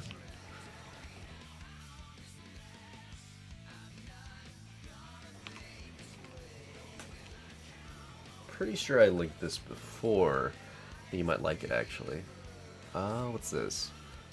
Chastity Reverse World? Oh yeah, I believe it was linked before. I recognized the name when it was brought up in chat. Your love of ecchi? Yeah, maybe. Depends. I will say I don't like shows just for the basis of being ecchi. They gotta offer something more. If it offers something more than just ecchi, that'll be good. Like, when I think of some of the worst ecchis I've seen, it's usually because they only offer ecchi. Which, I mean, isn't bad if you're there for that one particular reason, but I think a show that is there for multiple reasons is just always going to win out at the end of the day. Like, Isekai Meikyu is not just, for example, an ecchi show. It also is a show with crazy world building and fun characters. Not that the characters... let me put it this way, actually. I think that... When it comes to ecchi shows, you do need good ecchi scenes. In order to care about the ecchi scenes, you generally need well-written characters. And if it's an ecchi show, it generally needs to provide something else. Because otherwise, you're the equivalent of, like, the doujin a guy picks up for 20 pages and then finishes and drops. You know? And those are, like, the worst ones, where you open up the story and they're just going at it. It's like, bro, just give me some time. I don't even know these people. Why do I care?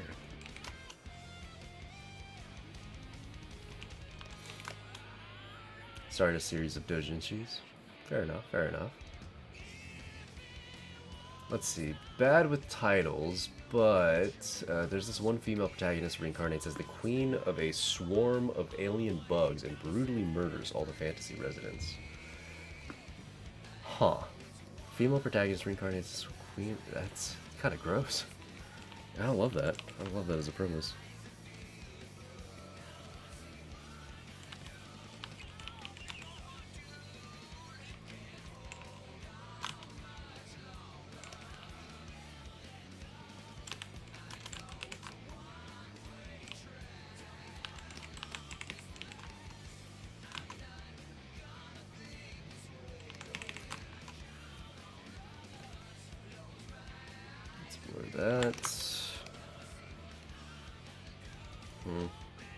feel like I'm not adding that much. It'll get there though. They have their merit. I mean, yeah, but I feel like they're definitively worse than something that gets you invested. I think your investment matters a lot.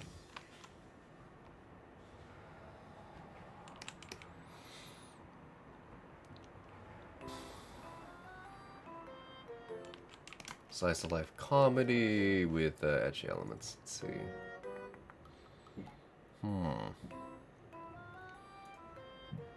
I can't say I've ever heard of it. I'm not sure if I'm the biggest fan of the designs, though. I'll be honest with you.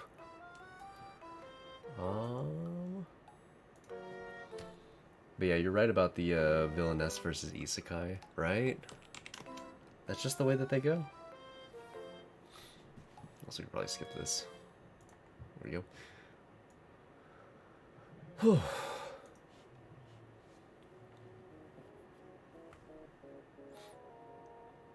Made by Big Hentai. Oh, the one that you just linked. The comedy ecchi one.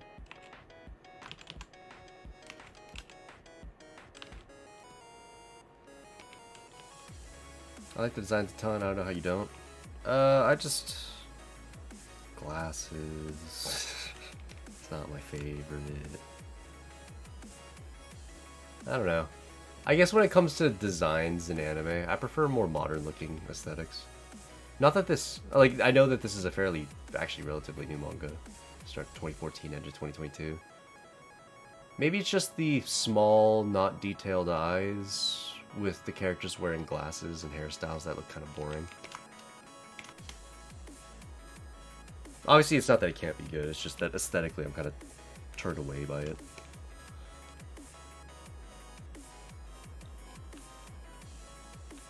That's just me, though.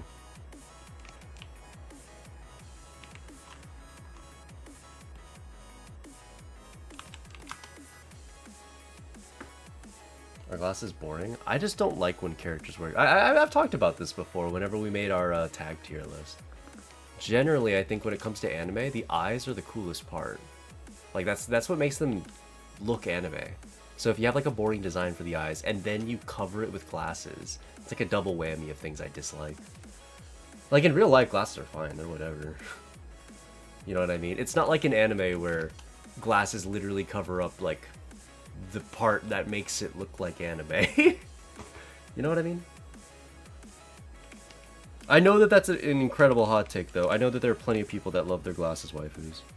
That's just not my thing.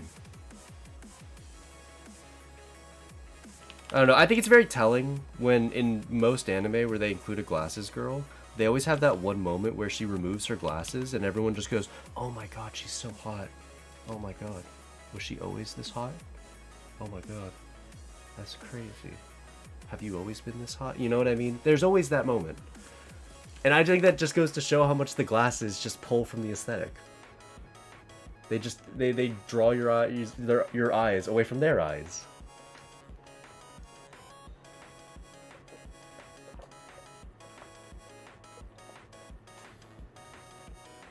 So yeah, I just make a point of I just don't draw. I don't draw glasses.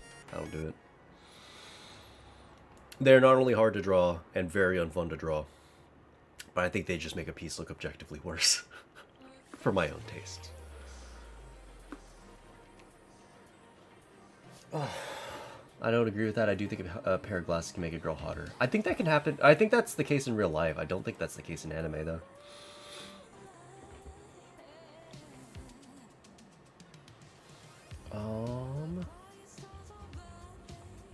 Crying in a corner. Why? Why is that?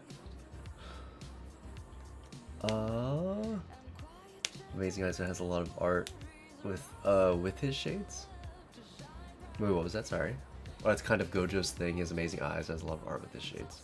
Right, right. Because he always covers up his eyes.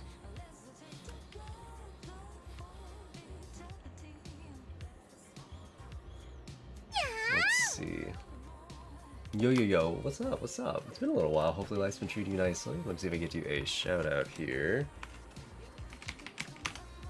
There you go, shoutouts of course. Make sure that you guys are stopping on by, saying hello, being the nice, kind, and inviting people I would always expect you guys to be. And how goes it? We're drawing Loco Musica right now. If you guys are watching Gushing Over Magical Girls, this is one of my favorite characters from the show, 100%. How goes it? How goes it? Jesus, straight titties. What's going on, Glittery? How's it going? How's it going? I'll see quite a few new people actually jumping in. Cars, Queertukic. I tried my best. Queertukic. Maybe it's Queertusic? Let me know if I'm saying your name right. I'm going to be trying my best too. How goes it? Thanks very much to Cars for dropping the follow. Appreciate that, of course. I also see Inflated in the chat. How goes it? How goes it? Just the other guy as well. How's it hanging?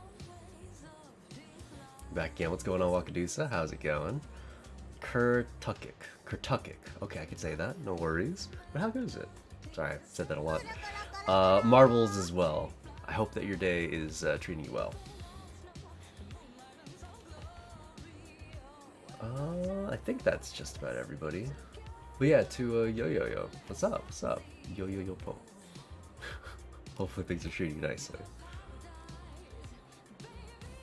Queertukic. Hopefully I'm saying that right now then. I tried my best. my bad. I'll commit that to memory from this point onwards. I got you. So I want to fade that out a little bit more. Well, do I want to fade that out a little bit more? Yeah, kinda. That's fine. Right now I'm trying to focus on the skin since the hair was giving me some difficulties, so I figured if I get the skin to where I want it to be, then we can focus on getting the hair underway.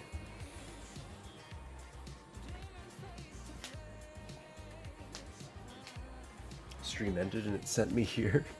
Well, I appreciate you being here. How goes it? I've been saying that a lot, my bad. I don't know, I'm just defaulting to that as my phrase for today. That is entirely on me. I know it's boring. I feel like my headspace is being invaded. I don't like that woman. The girl that I'm currently drawing? I like her, she's great. What don't you like about Loco Musica? She's fun. Unless that's not who you're referring to, in which case, fair enough. But Loco Musica's great.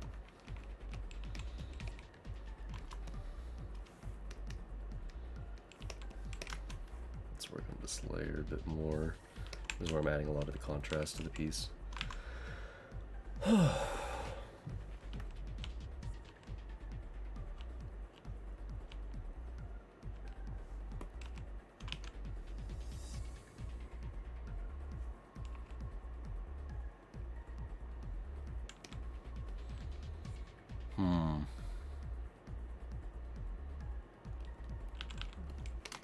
Looks like we're good. I do not enjoy her outfit at all. Pretty. It's okay. No correction is needed here, officer. We're fine. We're fine. Don't worry about it. But yo, all I'm saying, bratty characters or smug characters just in general, pretty hype. I don't know. I'm a fan of characters that look really smug. I don't think she qualifies. She's just kind of enjoying herself. She gets to be the idol she always wanted to be. Like, I don't have the clip of you saying that you want to see Big Mommy anime poo. What was that? Sorry. I mean, it sounds like something I said, but I don't remember putting it in those exact words. Henriku, hopefully you're having a great day. What's up?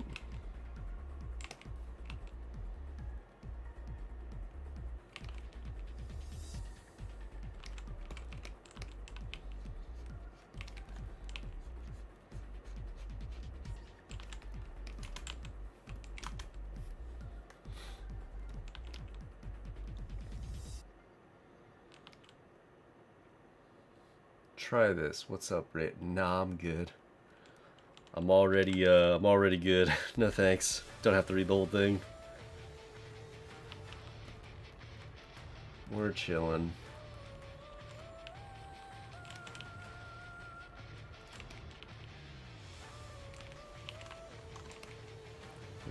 here still, right? Okay. I found myself double checking that quite a bit.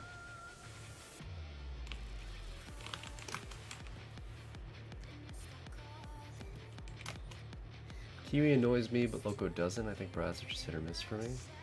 Oh, you're not a fan of Kiwi? Wow, sorry, my voice cracked. Not a fan of Kiwi? My god. I like Kiwi. Between her and Local Musica, I feel like there's... Surely you gotta like one of them, right? I mean, in this case you said that you're more okay with Local Musica, which is fine. Matama is pretty great. She is everyone's idol. We must share her equally.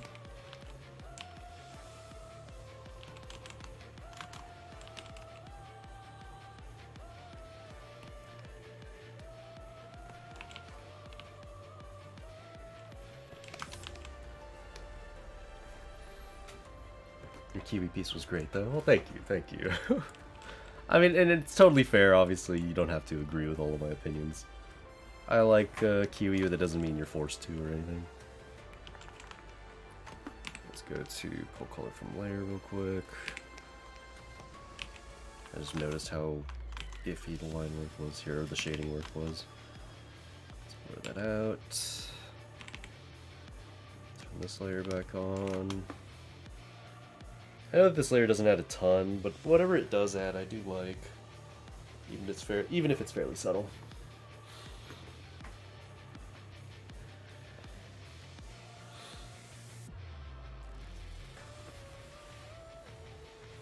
You gotta pronounce the word Musica in Spanish, not English. Ah. Do I? I don't think I have to. How could anyone not like Local Musica? I don't know. She's great. I don't know. She's easily, in my opinion, she's up there as one of the cutest characters of the show. It's hard not to like her. Heresy. It's fine.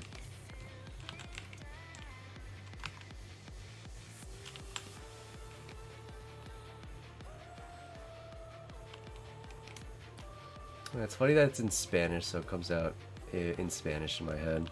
I mean, I don't, or rather, I mean, I think it should. I'm just kind of lazy.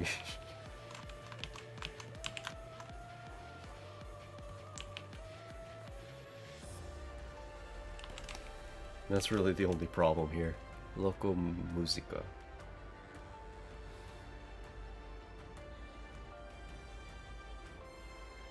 Is this that chick with the god-awful voice?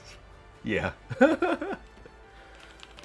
Only when she's not, you know, like, naked. When she's thoroughly embarrassed, she has the voice of an angel.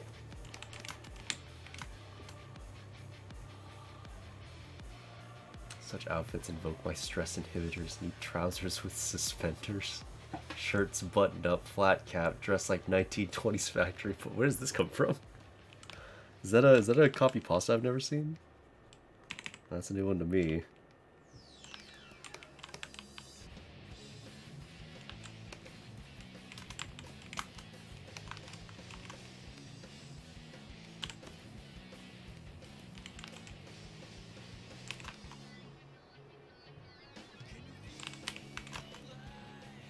I don't want to do this. Ugh. She's pretty cute, but Nero Alice is your favorite. Fair enough, fair enough. She's pretty adorable too. That's how the Jueco Mundo arc went for me in Bleach. So much Spanish. So much Spanish. I didn't even know that was the name of a Bleach arc. I mean, I haven't kept up with Bleach in a long time, so I guess it's not surprising I wouldn't know, but... Is it weird that I think whenever I see Spanish in anime, it just comes across as really weird? Like, I know it's not weird, it just feels strange to see. Like, when I saw that they're using things like Tres Magia, or, you know, Local Musica, or, I don't know, what are some other ones? La Verita. It's just, or La Veritas. It's just weird, man. It's like, maybe it's just because I know enough of the language, and it's not something you tend to see in anime. Hey, Naughty Tiffy, what's up? What's up? Hopefully you're doing alright. Loco means crazy in Spanish. Indeed, indeed. That's how I feel for real. I'm the one forcing my friends to draw girls in clothes instead of half naked. I mean, fair enough. At the end of the day, I don't know. Drawing skin's way more fun than drawing clothing. Clothing is kind of boring, kind of awful to draw. It's also a lot harder than drawing skin. Because as you can imagine, when you're drawing clothing, you have to account for the fabric, which is going to change from outfit to outfit, so it's never going to be the same. So it's always just really, really hard. Or you can just draw skin. More fun. And it's just more fun. You know? That's really what it comes down to.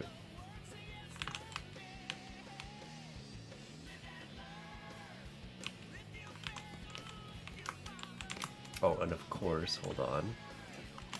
Shoutouts to Naughty Tiffy if you guys haven't seen her stuff. If you're a big fan of anime cat girls and you want to support some cool people, make sure you guys are stopping on by and saying hello. Panties are the best clothes.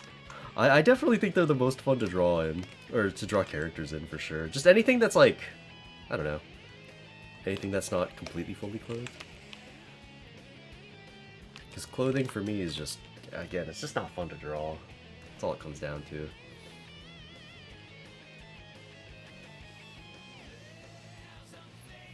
Let's see. You kept postponing learning proper clothes. If I wouldn't pinch it, you would turn into a hentai artist in a Muslim family. Also asked me for feedback. I mean, I don't know. I think that drawing characters without clothing is more fun. Nothing wrong with that, right? It's way funnier. I guess you could look at it from the funny angle too. Like hoodies. I do like when a character has a hood, but I don't love coloring the hood. You know what I mean? Like baggy clothing I love the aesthetic of. And if I had my choice of like, let's say I was a perfectly well-rounded artist in every way, I'd probably give my characters oversized clothing all the time, like super baggy hoodies. But drawing the folds on that stuff is so hard.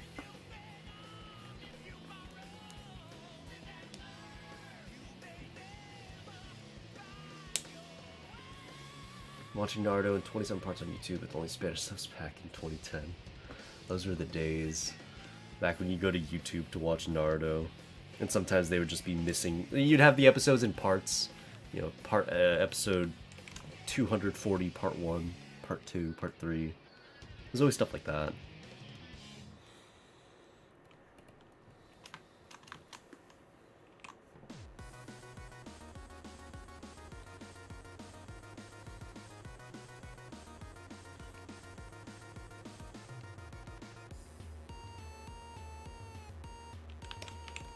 Like her blush wasn't popping up enough. Although now it feels like it's popping up too much. Let's erase it a bit. There's part 3. Yeah, sometimes you'd just be missing parts of an episode. It'd be the worst. He just has 2 versions of a character, one basically naked in the shirt and the thongs, and the other one dressed properly for a day at the factory. Yeah, I mean, some people draw the characters naked and then they add the clothing on later, which is an approach that makes a lot of sense.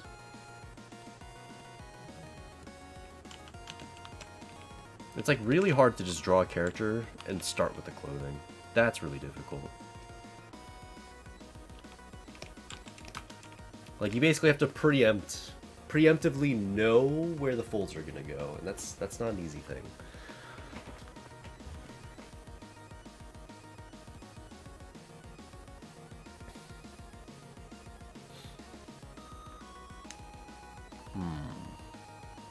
Hoodie panty combo. That one is a good one, I will say. I'm a fan. Let's add a little bit more to the skin. I want to make another layer here. Set it to darken. Run obtain display color. I want to make, let's grab like kind of a mid-tone. Something I did on the Eats Me piece, which I really liked, is just above the eyelid. add a shadow that kind of extends almost all the way up to the eyebrow before it fades out. And I'm not going to draw it exactly like this per se. I'm going to fade it out a little bit more with an airbrush towards the top. How does that look? It's kind of a little much. Or maybe the color's off. Maybe this is fine if I made it like a little bit more subtle. I can try that. I'm going to lock transparent pixels and choose maybe like a mid-tone here. And we're going to fill that in. There we go.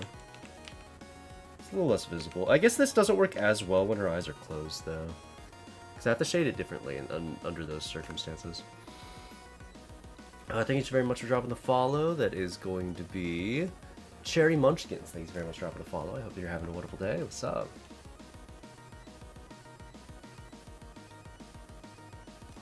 Let's see. Not so public. But then wouldn't it feel less special if it was everywhere, you know? I feel like one of the draws is that it's like a special sort of intimate thing.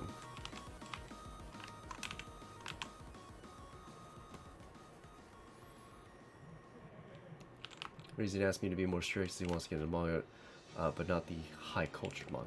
High culture manga is the best kind. My god. How could you want to draw anything else?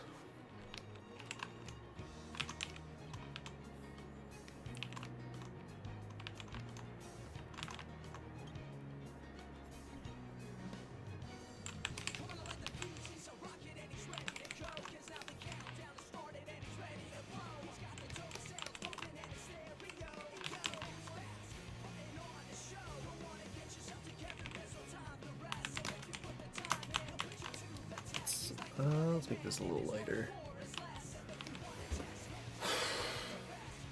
These are all really subtle. Or all the changes I'm making, I feel, are fairly subtle. God, why have there been so many super loud cars just flying past my window as of recent? It's been happening more and more often. It's so annoying every time.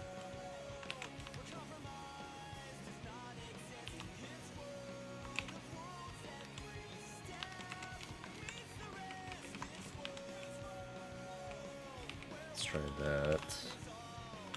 Also make the top of the chest a bit lighter. Just a bit. And we're also going to take our blend tool and blend that around a bit. Blend that downwards. So it kind of looks like the top of the chest is just a tad lighter than the rest. Also, I have a drink. Shit. What was that? Oh! Buns, yo, I'm not sure if you're listening to the stream right now. You might be. But thanks very much for subbing to the Patreon. That is insanely, insanely kind of you to be doing. I really do hope that you're here, because that would be really cool. I'm glad that it happens automatically now. It's weird that it didn't pop up in my mini feed. But to Buns, if you're in the chat, thank you so very much for the support. I really do appreciate it. Any help toward, or any contribution towards the Patreon genuinely helps a ton. It really, really does, and I don't want that to go understated, so thank you so very much. I hope that the content on there is going to be to your liking, and more stuff coming soon. I plan to do, like, Patreon exclusive pieces on the month-to-month basis with hopefully some, like, lead into it, so each piece will hopefully have a story attached. And that's going to be my goal for every month, at least to make one sort of set of stories. So hopefully it's something that you're going to be enjoying. He fixed it. Do you know what the fix was? I talked about it a bit on the Discord. The fix for getting the Patreon to work was that I had to pay Streamlabs. That's not a free feature, apparently. I had to pay them for their subscription service. Now, mind you, it ends up working out, because in order to multi-stream to YouTube, I needed to do that anyway. But, yeah.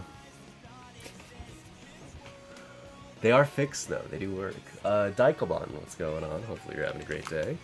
Currently working on some local Musica. There we go. That's what it's looking like. Obviously, I haven't put work into the clothing just yet, but we will. We will. How long you been streaming? Today or in general? Today, 2 hours. In general, since 2018. Thanks very much to Cleonori. Thanks very much for the follow. Hopefully you're having a great day. Yeah, I started streaming June 9th of 2018.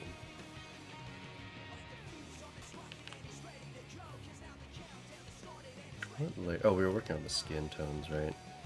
See, one of the things that makes the skin tone kind of tricky to work on is that the second I turn on the hair, suddenly the skin tones don't look quite the same. Like when I turn off all of this, they look really contrasty and really nice. But because the hair is quite dark, by comparison, it doesn't pop out in the same way. The clothing doesn't have any rendering at all on it just yet. Once we get a little further in the clothing, maybe it'll look a bit better, but yeah, we're getting there. One step at a time. Also, give me just a minute. I will be right back. New chapter of Tometo. Oh, I still need to watch. I haven't actually caught up with it at all, to be completely honest with you. So I will need to do that. But when I did read, it was a lot of fun. So hopefully I can get into reading that one on a more consistent basis. But I'll be right back. One sec.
Okay, we're back.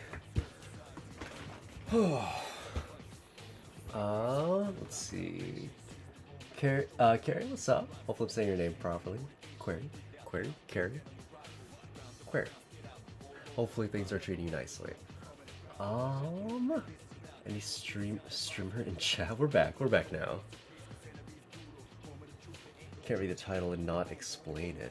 Oh, it's like a series where a guy pretty much becomes like a, what do you call it? Like a stan to an idol, but this idol is like the worst in all of Japan. She's terrible at everything, and her only redeeming quality is that she's cute. But because, you know, she's so bad at being an idol, she has no fans, and he decides that he's going to simp for her as if he were like, you know, thousands upon thousands of fans all at once.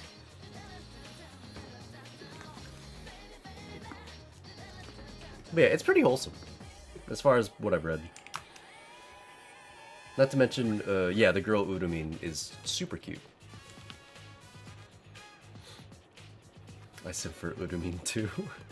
I mean, who wouldn't? Let's be real.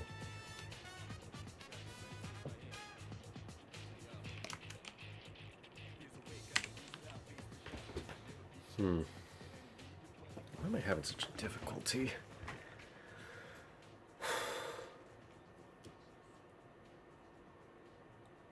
Kind of just comparing this to some of my older pieces and trying to figure out like what is it that's not working right here. Maybe, I mean, I don't have skin glow on this piece. Not that I think that this will fix it immediately, but kind of want to see what that would look like. Just grab like some kind of skin tone. This works. Somewhere between the regular skin tone and the blush.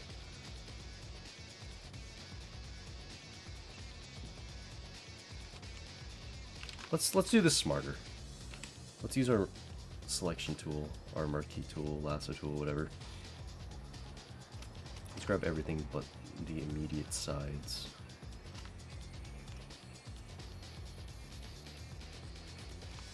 So if I were working on a time crunch, I would do stuff like this to streamline things. It'll essentially give me the same looking effect that I'm going for, but it'll happen a lot faster.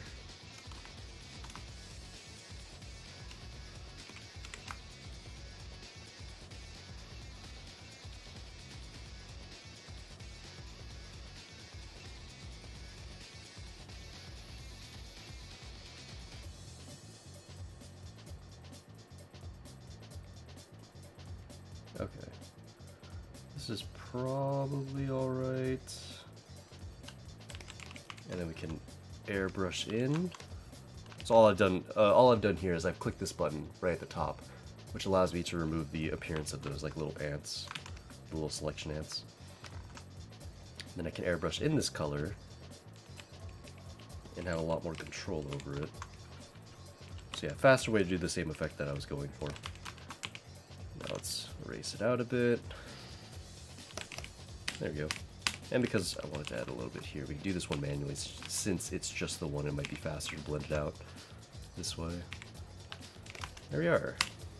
Now we got skin glow. Again, didn't expect for that to immediately fix things, though it does look nice. I do like it. It's too late and I haven't finished my homework. What a pretty girl. I'm glad that you like what she's looking like. You need to finish your homework. Totally cool, totally cool. If that's the case, then by all means, please do that. But I appreciate you taking the time out of your day to be here, you know what I mean? Fuck with that premise, I'm gonna go read it. It's definitely a pretty nice manga. From what I've read, like I said, I haven't seen that much of it, so take it with a grain of salt, but I really liked it.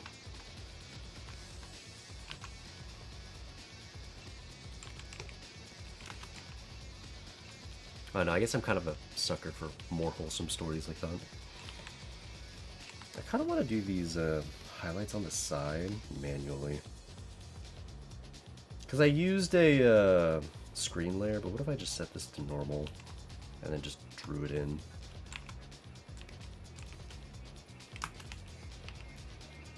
This is the color that I ended up with. I want it to be a little bit more yellow, maybe a bit more desaturated. Lock transparent pixels, fill in everything, and that makes it a bit brighter. Let's go a little bit more saturated, a little bit brighter, a little more yellow. Let's use that as the color. Let's see if we can get a good look to everything.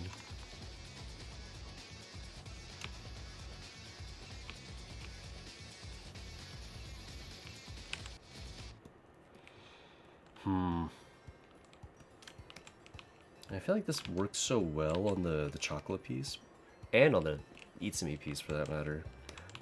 Maybe it's because of the way that the hair is flowing. I'm having such a hard time putting it in this piece, though.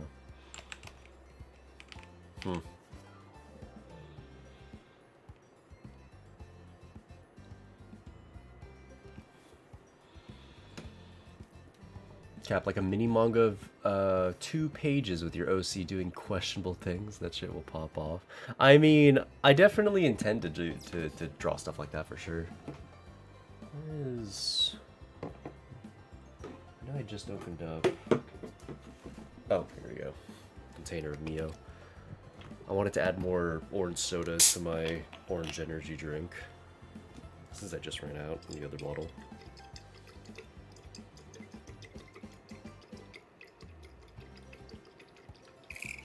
There you go.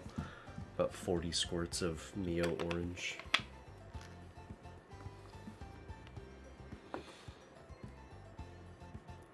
It's good, trust. Yeah, I really liked it. And yeah, as far as... I think I just answered that one right. But yeah, I want to do more mini stories with Itsumi and Nekomiya. I want people invested in what they're up to.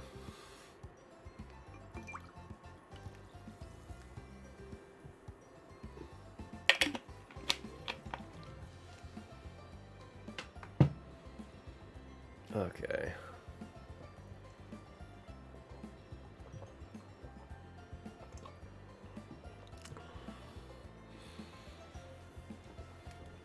Too much of a burden. You can draw flats. You can just draw and add flats, no render. I've seen countless people draw like that. It's doing well. I mean, yeah, I definitely want to do, it's definitely going to be a simpler art style, for sure. I don't know exactly how I'm going to go about that. I've been practicing some, like, cel-shaded type renders. I've been practicing some, again, just really simple styles and approaches. Things that are essentially fast and allow me to draw multiple characters in the same scene without trying too hard. But yeah, it'll definitely be on the simpler side as far as the look.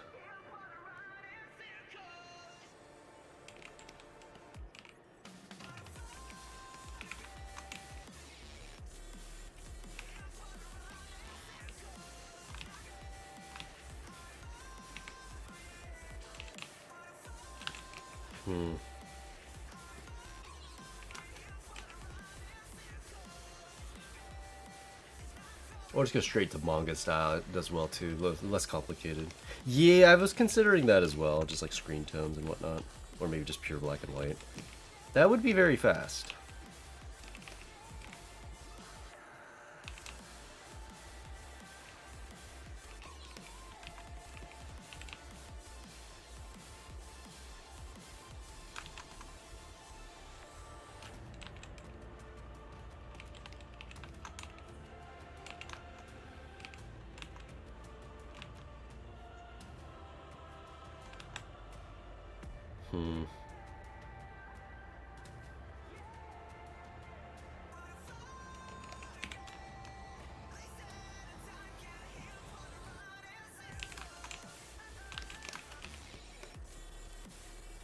Just go straight to... Oh, already read that.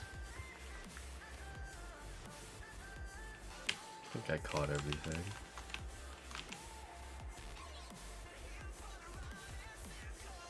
Yeah, like I said, we'll see. I want to practice trying some like different approaches. Because I do feel like with the overly rendered approach that I usually go for, I mean overly is maybe the wrong word to use, but with an approach that has a ton of rendering, it does get a little daunting to want to do bigger projects like that. Because part of me is like, the more I draw, the more I'm going to have to work on the render, and, you know, if it's something really complicated, then I feel like I want to go for something less ambitious. Whereas I'd be very willing to do like ambitious page setups if I didn't have to try quite so hard on the render. So instead of like I could set up a piece that would ordinarily with my normal rendering approach take like weeks to figure out, and I could just do it in a day. I'd want it to be fast. Fast but still look good, obviously.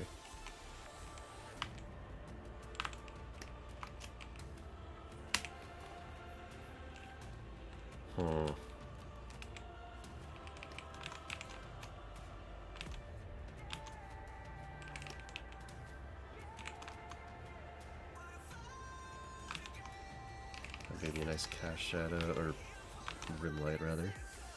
Coming up this way. I am using color from layer, that's weird. I don't know why it's blending so strangely. For the kind of tool I'm using, it should just, I don't know, immediately fill in the space at like 90-ish% opacity.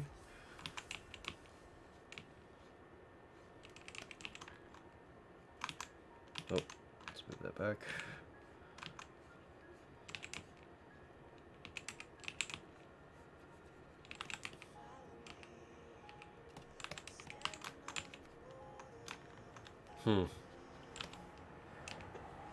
From a distance, I think that reads pretty nicely. It could use some more work, though. I feel like this area in particular looks really strange.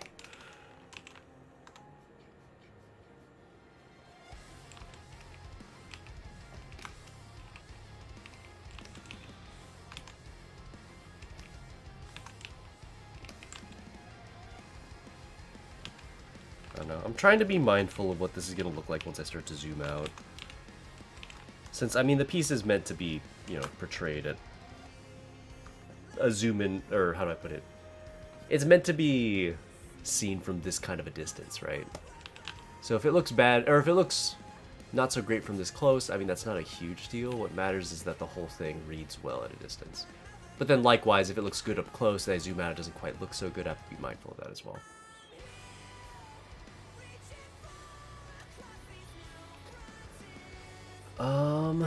You do a normal render, you usually do as a top bonus or something like that. attached to the mini manga. Many Japanese artists do stuff like that. You make it special by doing some, by doing just very rarely your bonus of usual render, or make a little comic and sell it to DL site. People make money there. Sorry, I'm a little confused by what you're saying. That's attached to mini manga. Top bonus. These are new terms, but so I'm not entirely sure what you mean. Do you have like an example?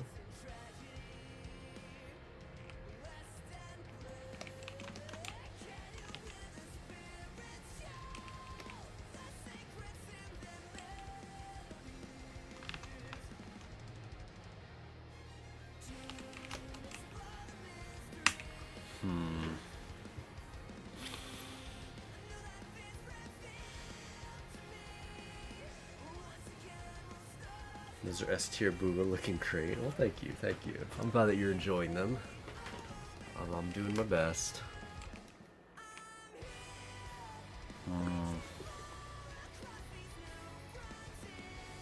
What is it that looks so strange? I really can't place my finger on it.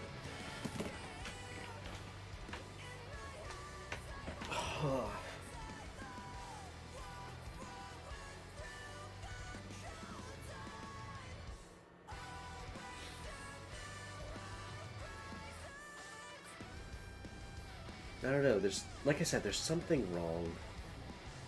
I'm having a really, really difficult time placing what that thing is. I feel like this is a piece I need to, like, try to do a little bit more off stream, just when I have more time to sit down and figure it out. I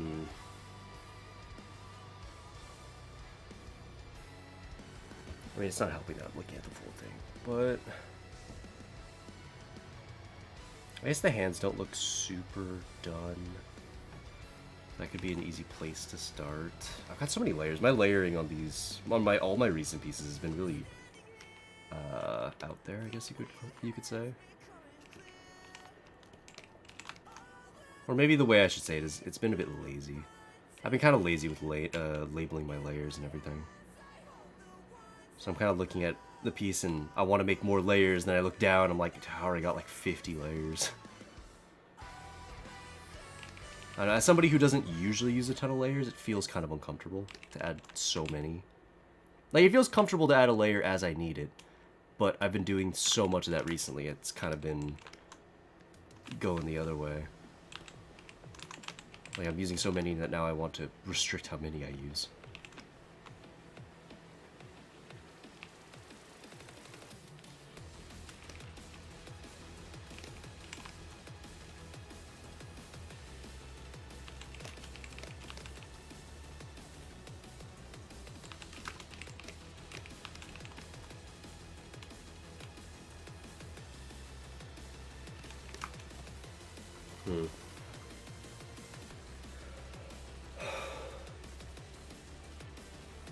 Let's say you make a mini manga of 2 pages with manga style, and then from time to time you add a bonus of a full render illustration of one of those characters that features in your mini manga.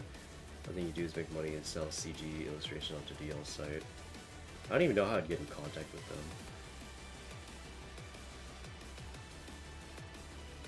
them. Doggo, how's it going, by the way? So no, how have you managed to navigate 400 plus layers per piece? I don't know, it just sounds, I mean, as far as navigating it, he probably just like shift-clicked whatever, or control-shift-clicked areas that he wanted to work on. Which is what I usually do when I want to jump around layers. Once I start working with too many layers, it does get a little hard to do that, to be fair. I don't love working with, you know, layer after layer after layer. I like keeping it fairly concise, so it feels really awkward making so many layers. But it does simplify things in other ways. Oh, you want to make a new tone? Just make a new layer. Oh, you want to do this? Just make a new layer. You don't have to think about, like, what color you're throwing in super accurately. You don't have to preemptively go, oh, you know, if I'm using this color and this is the other color underneath, and then I guess I'm going to have to roll the color over and make it darker, more saturated, and I guess I want it to be cool. Like, you don't have to think about any of that. You just go, I'm just going to make a multiply layer, fuck it. You know what I mean? It's very simple. But then it becomes difficult when you want to start like jumping around your piece multiple or from one area to the next, and then when you come back, you're like, "Well, shit, what was I doing before? I don't even remember. Time to make new layers." You know, that's kind of how it goes. And like I said, yeah, it's just kind of a messy approach to things.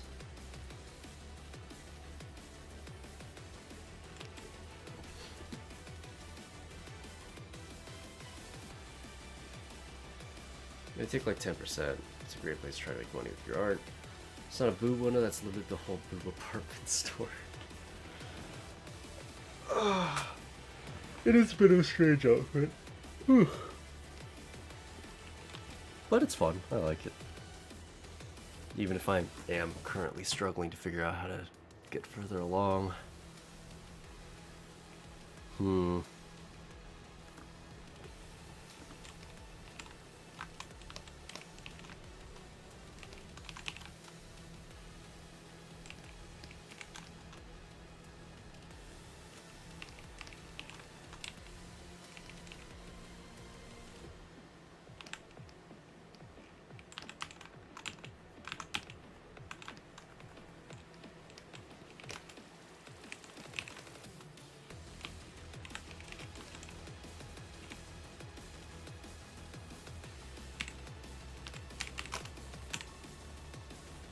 Decent bit brighter, go to our screen tone.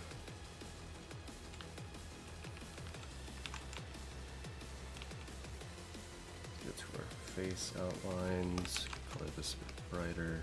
Why is that not working? There we go.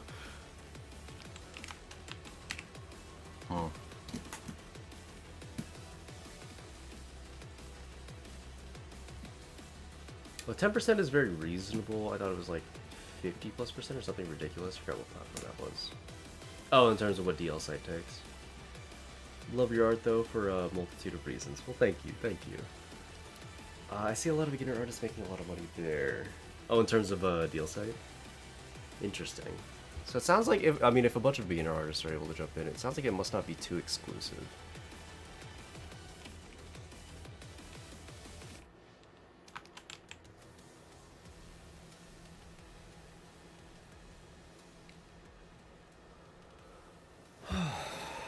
Man, I just don't know how I want to approach this.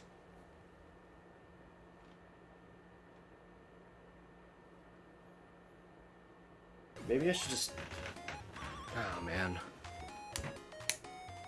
Naturally, I just want to work on, like... Or... How do I want to say this? Part of me's thinking that because I'm having such a hard time with the hair and skin... Well, I feel like more so the hair. I think the skin looks fine, honestly. It's not fully done, I haven't done the eyes just yet, but it's getting there. So skin's not really a huge problem. I think that eyes might be a problem. The glowing pink part of her eye might be a bit hard to rein in. It really is just, hair's kind of killing me right now. I need to come up with an approach that works. Because I think right now it looks fine, but I want it to look good. Her hair's part of the appeal, you know? And I feel like if I just jump straight to working on the clothing, I don't know. I feel like it doesn't fix the problem entirely. I don't know. Let's just get it going. Let's see if anything changes. But let's go multiply layer, kind of like a dark purpley pink. Shade all the obvious areas first. Should this be our cast shadow layer? I mean, I guess.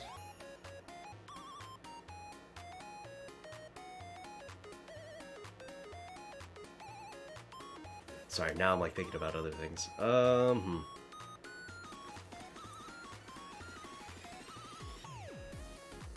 I want to work on the cash shadows first? Probably not, actually. Let's do this. So this will be all of our gradient shadows, just all in one place. So I'm just going to outline the form. The light source is somewhere in the middle here, but, you know, edging further on this left side, so if you can imagine this would be the highlighted area. I just want these areas to have a nice gradient shadow as they go back into the distance.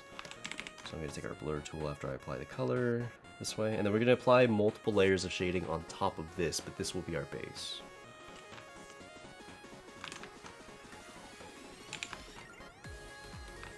This layer isn't set in stone. As we work on the shading, I will continue to adjust it as we go.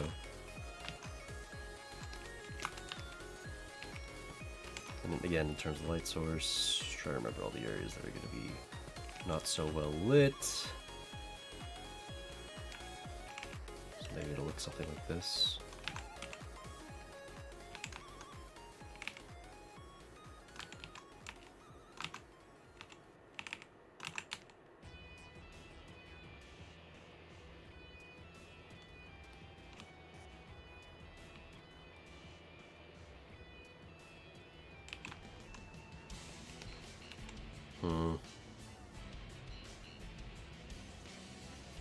I did not shade in that part back there.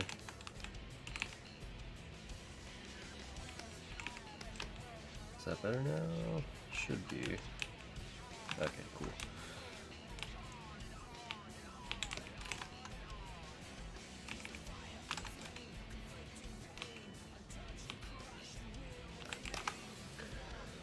I think I caught everything. What is today, by the way? Tuesday? Sunday? How many days back have we had? 3? Must be... This is the 3rd stream back, right? So Monday? Must be Monday. I could check, but I just don't feel like it. Monday going on Tuesday. Okay, okay. We got our 2-day break coming up in a couple of days. Hopefully I'll have my... Hopefully I'll have a couple more things more figured out by then. I'd like to have some... What is the word? Things planned out for when I have my 2-day break, so I know when I wake up on, like, Thursday exactly what I want to work on for the rest of the day. As opposed to figuring it out as the day kind of goes on.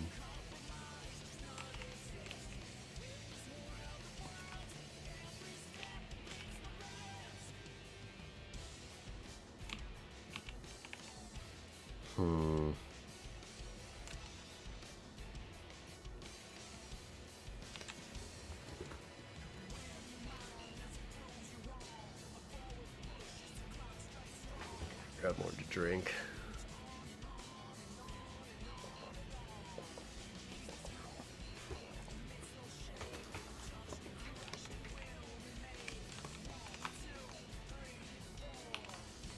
What does the hat look like? Hold on. Let me look up pictures of her hat really quickly. How is it supposed to fold?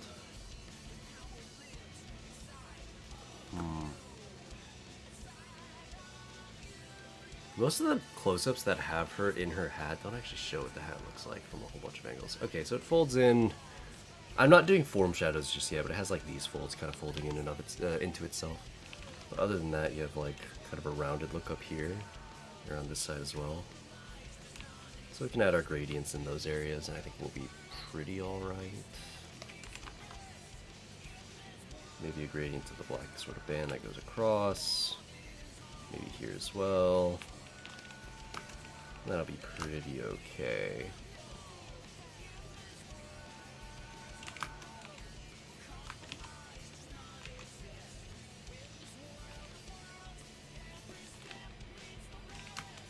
Uh, 10% is very reasonable. I thought it'd be... Oh, already read that. We're good.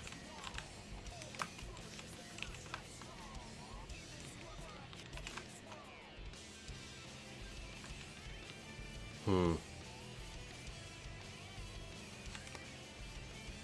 guess this is fine. Is there anywhere I missed putting this like kind of rounded off shadow? Thighs. Let's do that. There's some holes in the thigh work actually I'm looking at now. Or now that I'm looking at it a bit closer. Should probably fix that.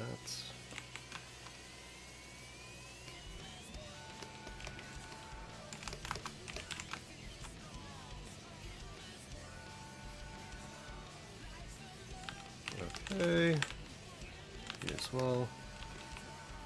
Grab this side.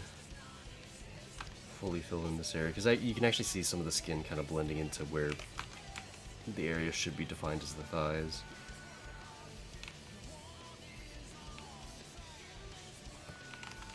Here as well.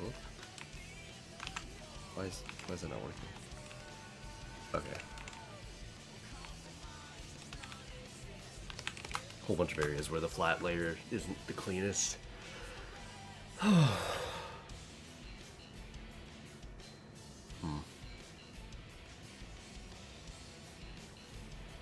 me scroll up real quick.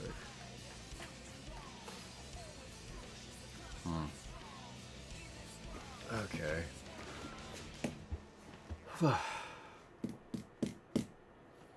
Let's blur out some of this layer. It's definitely a little too intense in some areas. Like the jacket, for example. I probably will select those areas and make them at least a little bit lighter.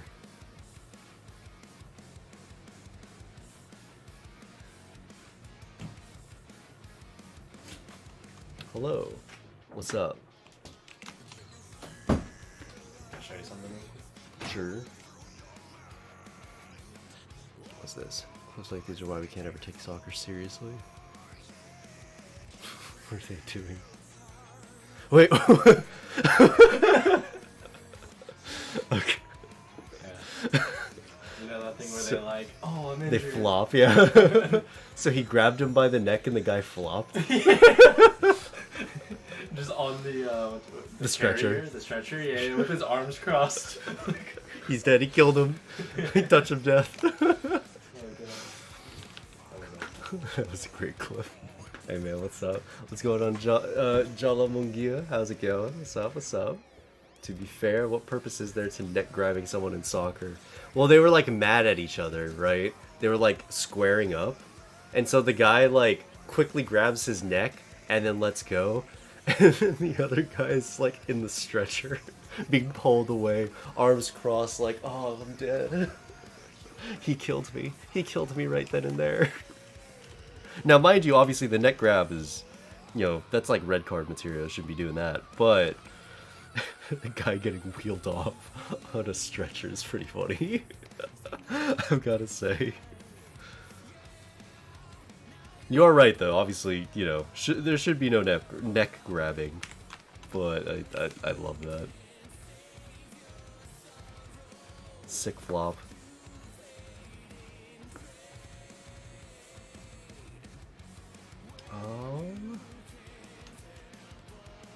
What was I talking about? Whatever. But yeah, Tajalamungia, how's it going? It's been a little bit. Hope life's treating you nicely. You know what? We need to grab the colorful layer. Ugh. See, when it comes to shading clothing, I'm just never, like, up for it. I never find it fun. So I'm kind of just, like, slogging through this, like, fuck, I don't want to do it, but I have to. Good day, Cap. What's going on, Grimfield? Hello, hello. How's everything going on your end?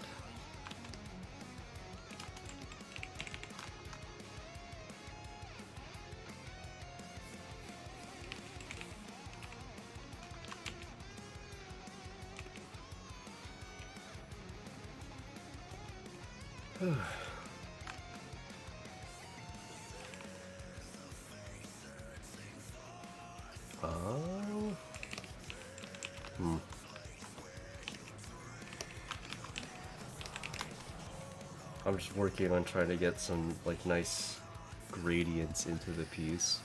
It's kind of working, though. You know, this is just the first of what will probably be like 3 or 4 multiply layers that will define the shading on the clothes.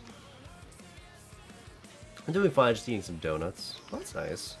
I bought donuts for everyone in my house during, what was it, Sunday? Whenever the time change was. I think it was Sunday. I think it's always on a Sunday, right? But yeah, just because I was awake in the morning and It was already starting to get late because of the time change. I was like, oh, the grocery store should be open. Maybe I just go grab some donuts. That way when people wake up, there's some nice donuts there. Maybe lighten up the start of the day. I gotta say, hate Stormbringer. This version of Stormbringer is especially bad because there's the element check, and they've changed key parts of the fight to make it less... to make it harder to get away with things, I guess you could say. As far as I understand, this current version of Stormbringer needs a healer. You also need a cover repair person. And a couple of other... obviously you need a fire element. And there are just so many things that can go wrong with trying to build that team comp. I mean, there are only so many fire units to go around. There aren't really not that many DPS fire units. And when it comes to support, you've got support that are, like, really meta. And so it feels like on at least one of the teams, you're going to have to use somebody that isn't meta. If not more, obviously. I'm testing teams right now in the mock battle. I'm seemingly testing I'm testing my patience, too. Yeah, people are having a hard time figuring out their 4th and 5th teams. For good reason.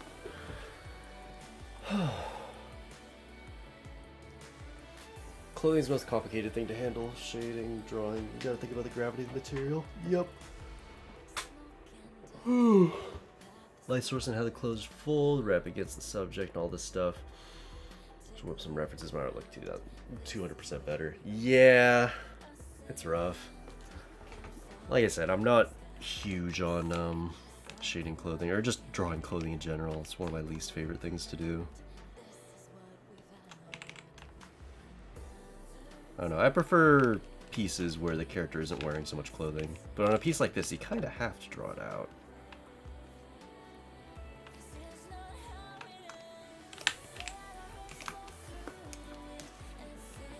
Does the average watcher know what her name translates to? Probably.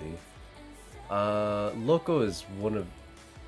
I mean, I don't know. As far as average watcher in Japan, would they know Spanish words? I have no idea. Maybe. But at least in English, I can't think of a single person who doesn't know that loco means crazy. There's no way people don't know that. That's one of the most common Spanish words you'll ever hear. That and, like, hola. Thanks very much, by the way, too. I can't quite read the name. Let me see. Over here. 13. Is it American, maybe? Bemerican? No, Bemerkin. Bemerkin. 13 is supposed to be a B, right? So if that's a B, and then Bemercan. Bemercan. I don't know if I'm saying your name right. Correct me if I'm wrong. I don't want to be, butchering your name, right? But thanks very much for tuning in. Pollo Loco is like the first thing Americans learn about Spanish. Yeah, I mean, it's just everywhere. Yeah, so, and then Musica, I mean, there's no way people in English don't, or people who speak English don't know what that means. You know what I mean? My brain shut off translation because of how divine and cute, lewd, dumb she is. You think that she's dumb? My gosh, she's so smart. What do you mean? She's great. I don't know. Yeah, is it weird that I don't think of her as being dumb? That's not something I associate with Matama. Definitely has, like, delusions of grandeur, for sure. But, like, dumb? I don't know if I'd say she's dumb.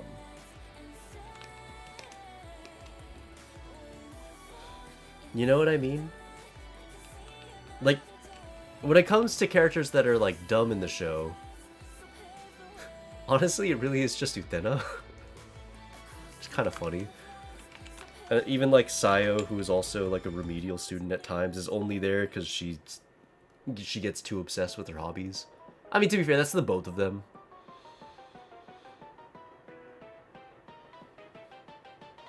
She's not the sharpest tool in the shed? Is she not? I mean, I don't think of her as smart, don't get me wrong. But, like, she doesn't strike me as dumb. You know what I mean? Like, her not knowing that she can't... Her being unaware of the fact that she's bad at singing. Like, that happens to people in real life, and they're not dumb for it, you know what I mean? They just kind of lack that awareness. Like, they've never heard themselves sing. Because if you sing, your brain is going to try to naturally fix the tones as you hear it. It's kind of like when you're an artist, right? And you're drawing, and you don't flip the drawing, so your brain's just like, yeah, this is right, this looks totally right. Everything's perfectly aligned, don't worry about it, bro. And then you flip the drawing, and then your brain takes that second to readjust. And in that second, you realize, oh shit, that doesn't look good. That's not looking good. You know what I mean? So, I don't think that makes her dumb.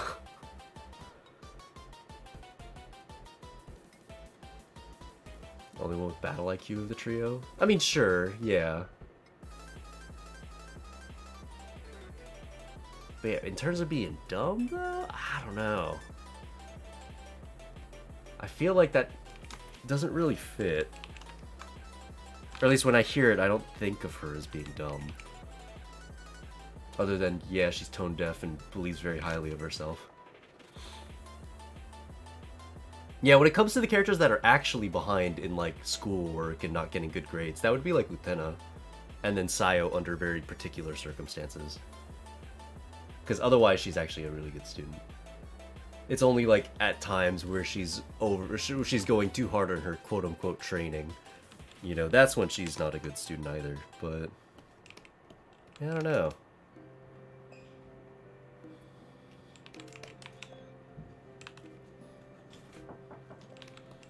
Hello.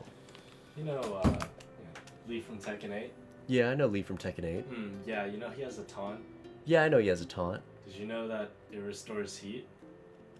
I did not know that, actually. So if you hit the just frame on the taunt, you restore heat. He's got a just frame on his fucking taunt. Yeah, you flash blue when it does it. That's kind of funny. Oh, dude, I need to log into your PC so you can actually practice. No. I'm gonna do it. I'm so good at the game. I'm gonna do it. Owning it? My god. I'm gonna do it. No. Yeah. You don't even know the password to my PC. Is your PC not on? Were you not just coming from your PC? Can I not turn it off? But it's probably on, I right? can just lock it right here. It'll be on, but not... Come on, dude. Just log it in. No. Just do it. I don't know, man. Otherwise, I don't want to hear you complaining. I don't want to hear you complain about Lee being a hard character ever again, okay? No, you can't control it. I can. He chooses to play one of the hardest characters in the game, and then he insists that I don't log in on his PC so he can download the game and play it whenever I'm not playing. So he could, like, practice stuff, you know what I mean?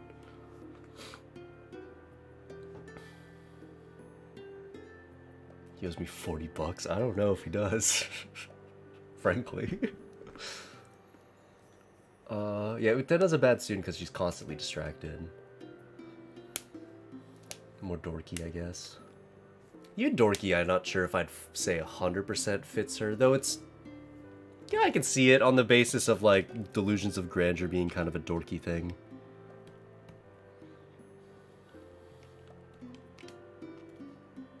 Which is kind of dumb. I wouldn't say that.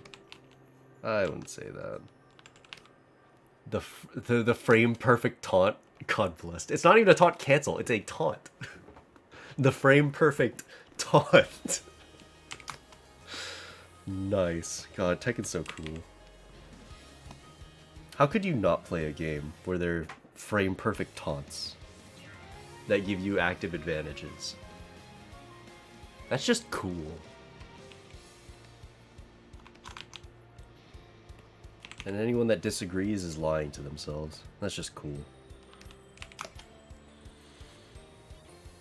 One of the commercials I get is a local Washington commercial where a 10-year-old question mark is telling me about consent. What the fuck? Like one of the Twitch ads you just got? Huh. I know Twitch ads are usually pretty weird. They usually have very little to do with the actual audience.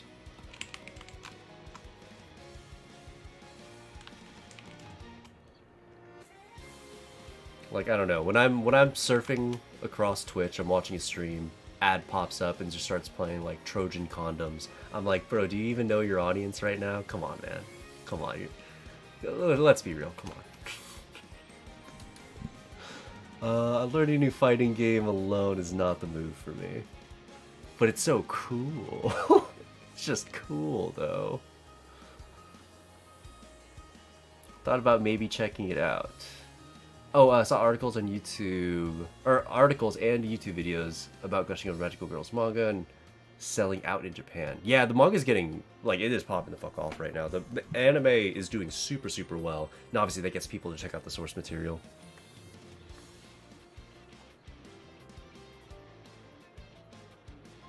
Let's see. At this point, the only thing stopping me from getting Tekken 8 is the fact that none of my friends plan to get it. I mean, fair enough. You just gotta convince one of them. I don't know, it's a fun game. It's a great game.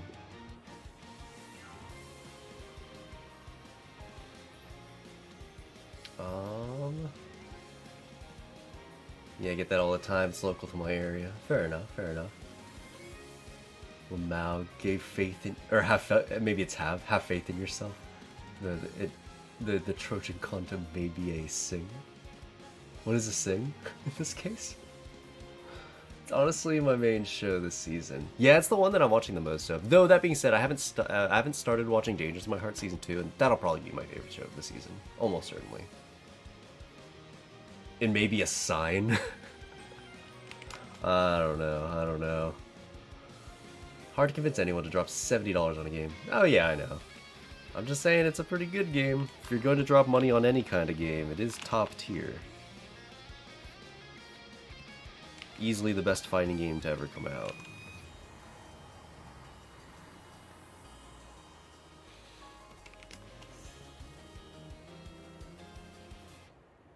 This season. Mushoku Tensei's next season.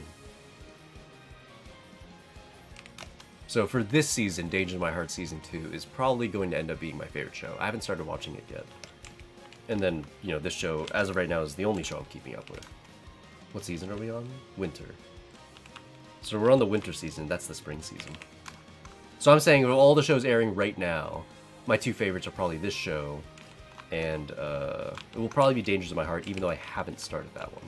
Because I love Season 1, and I know that the show is, like, as far as I understand, it's kind of taking, or riding that momentum of Season 1 through, so. Got mixed, it's all good, it's all good. Yeah, I mean, next season's looking pretty awesome. We already got a confirmation that Spice and Wolf airs on the 1st, I think? So that's pretty hype. I'm really excited for Spice and Wolf. Obviously, Mushoku Tensei is coming out. A lot of good things. A lot of good things. Oh man, dude, I'm tired. What time is it? It's only midnight. I don't know why I'm so tired.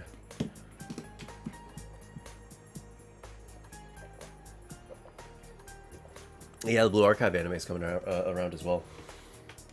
I'm excited to give that one a watch because I've never seen Blue Archive, so it'd be really interesting to see like what the story's all about. Because, I mean, while it's not a guarantee that it's going to be a good anime, and you know, if we're looking at the track record of gacha game anime shows, they don't tend to do very well, unless you're Uma Musume, of course. But I'm still interested in seeing it because what a lot of people say about Blue Archive is that the story is really good and is one of the selling points. So if that's the case, well, let's see it. I'm excited. Hopefully it helps.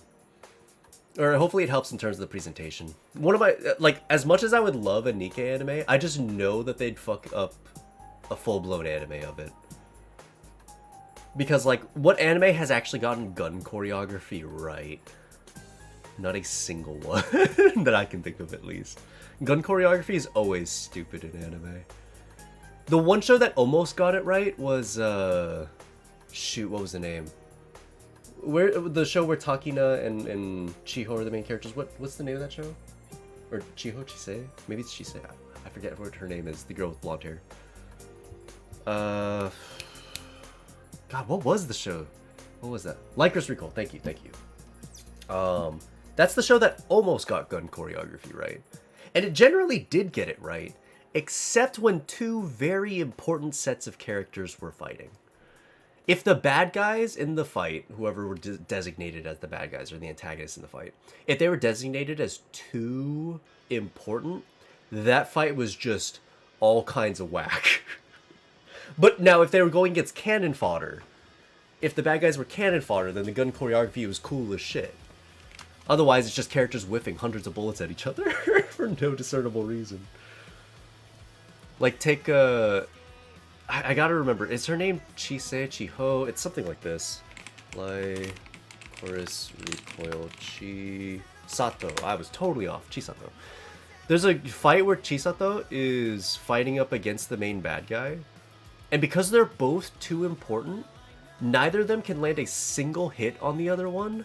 And they're just firing hundreds of bullets. Now, mind you, you could argue, well, it's even said that Chisato chooses to use a bullet type that makes her aim really bad, because it doesn't fly through the air all that effectively. And Chisato has like this inhuman ability to know where the bullet's about to land based on body language. So, of course she's not going to get hit. Fair enough. Then why the fuck does Takina miss the bad guy as well? Because she also whiffs hundreds upon hundreds of shots at the main bad guy. When her whole thing is that she is like pinpoint accurate. The second she fires a bullet, it goes exactly where she wants it to go. You know what I mean? So why is she now whiffing hundreds of bullets? The main bad guy doesn't have any like abilities that would do that. So yeah, I don't know. The problem with, I imagine, if they sat down to make a Nikke anime, is that they're gonna have to do gun choreography, and it's probably gonna be bad. I don't want a replay of like Steins Gate Zero on the rooftop scene. The scene that we saw like millions of times in that show, and it was just awful every time.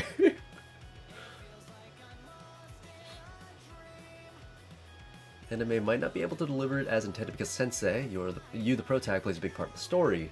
Gacha anime's adaptation don't usually have the player present, just reference at best. I see. Gunfights have an impossible task of portraying the characters as skilled marksmen, but keeping the fight entertaining with lots of misses. Yeah. It's a hard problem to solve. Which rooftop scene? In Steins Gate Zero, there are tons of rooftop scenes where characters are a good, like, 20 yards away from each other on the top of a rooftop, being held at gunpoint. And in a lot of these fights, a character will sprint across the rooftop against like 20 armed men with assault rifles or some shit, who all manage to not only miss her, but the people in the background too. And that one person just disarms and kills the entire army of people. And it's like, no, that's stupid. And it happens multiple times if you watch Steins Gate Zero. So you're hit over a dumb scene once, and you're like, damn, that seems kind of stupid. But whatever, we're past it. It's like, nope, we're going to watch it again, and again, and again. And it's just like, please stop. The scene was bad the first time. Why are we watching it again?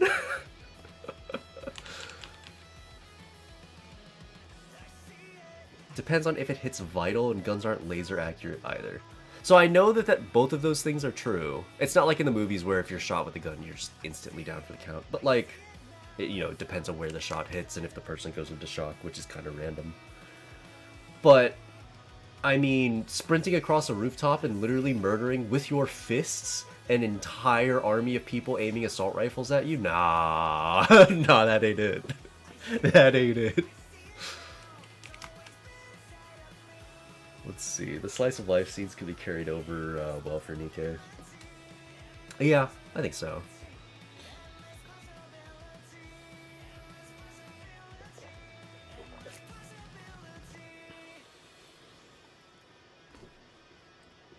But yeah, as far as whiffing hundreds of bullets, I mean, again, if we're talking about your regular standard soldiers, but they'll make out these people to be like super soldiers, and they'll still whiff hundreds of bullets.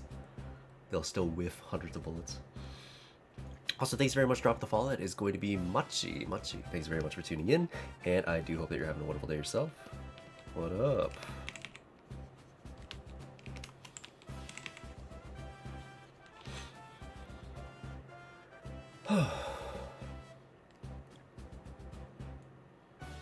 Wasn't a plot point in Steins Gate Zero that some people had literal plot armors as they weren't supposed to die before a certain date? Yeah.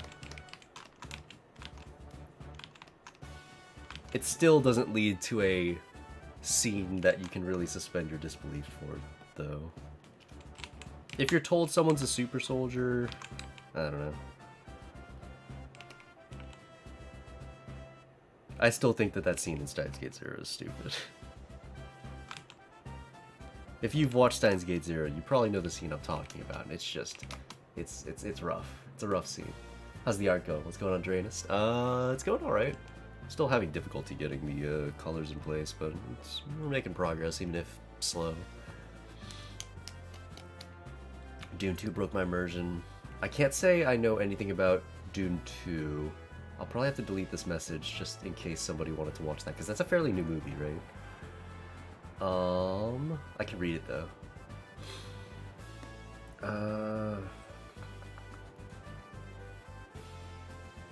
When... Yeah, I mean, that sounds like something that'd probably break my immersion too. Probably. I think I've one scene, but it's been a while.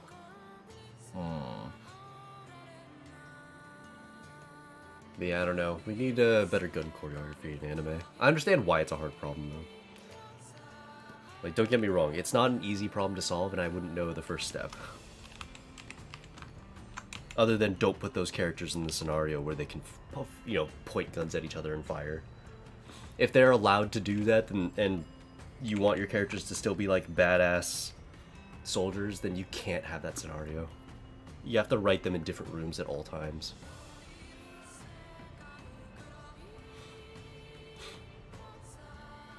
Or if you're going to put them in the same room, you know, don't have them armed. Force them into, like, a fist fight.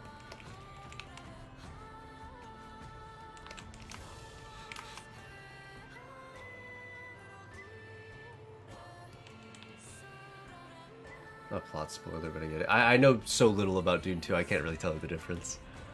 So my bad. Even if it wasn't, like, a plot spoiler. I wouldn't be the person to be able to judge it. I just see, like, Dune 2, and I'm like, okay, that's a movie that's out right now, so maybe things that happened in the movie shouldn't, maybe I'll just delete it preemptively. They could probably give Scarlet some cool scenes. Yeah. Unfortunately, Scarlet doesn't really do much by way of the plot.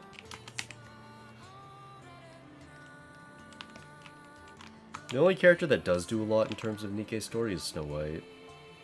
And even then, I feel like she wouldn't really have the problem that other characters would have with gun choreography, because the person she's up against is a literal juggernaut.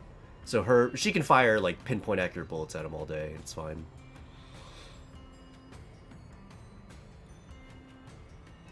I wonder if Nikke's too sexy for an anime adaptation? Nah, it could...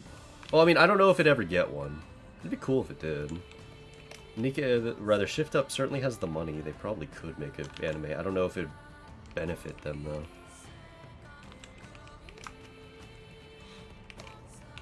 I don't know if that stuff actually makes people, like, go and play the game, and I don't know what the stats on that are. Like, if they make an anime, is it actually likely to get new people coming in, or is that just kind of, like, wasted effort? I don't know enough, so... Maybe if there were, like, a very obvious return on the investment that they would put in. Where it's like, oh yeah, if we put out an anime, you know, we always see, like, a 5,000 increase in players for the month. That'd be sick. Then I'd maybe be like, yeah, we could maybe expect a Nikke anime. But, I don't know. Fate Zero has funny gun choreography from what I remember. I'm trying to remember what the gun choreography was. I can't remember, it's been a bit. I'm on, like, the last 4 episodes of Fate Zero, and god, I just don't want to watch the rest. I don't know, man. I was told that the show was gonna get better. And, like, it did, but I wasn't expecting it to be so slight. It went from, like, I don't know, a 3 out of 10 to a 4 out of 10.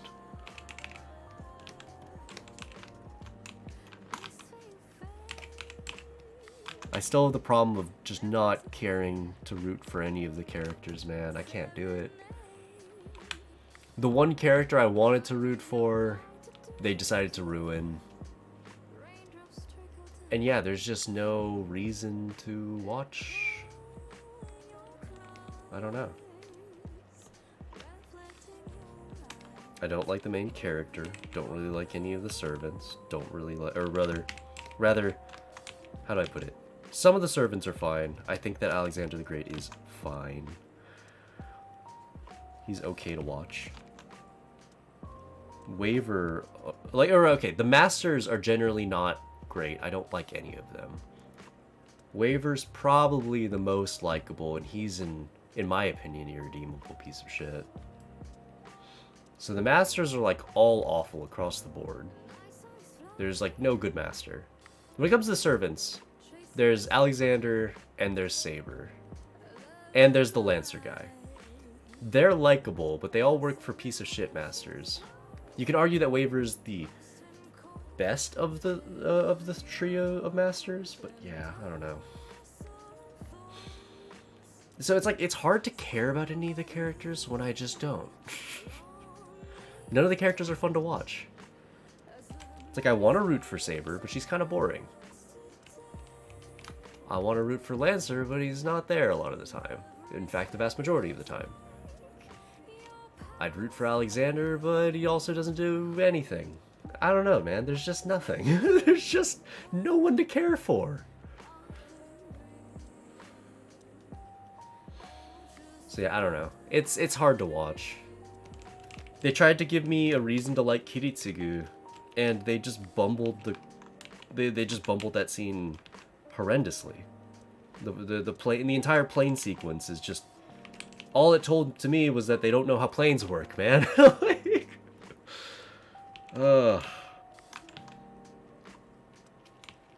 like, I can understand what the author was trying to say with that scene.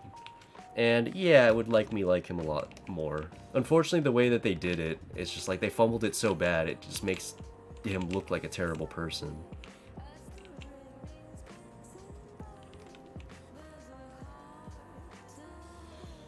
Again, if they had set up that scene in like any other way, they could have had me come out of that scene and go, oh, I like Kiritsugu now. Maybe I could watch him. But they fumbled it. They fumbled it badly. I come out of that scene going, wow, Kiritsugu's terrible. My god. And I know that's not the author's intent, but god, it's hard not to watch that scene and think that.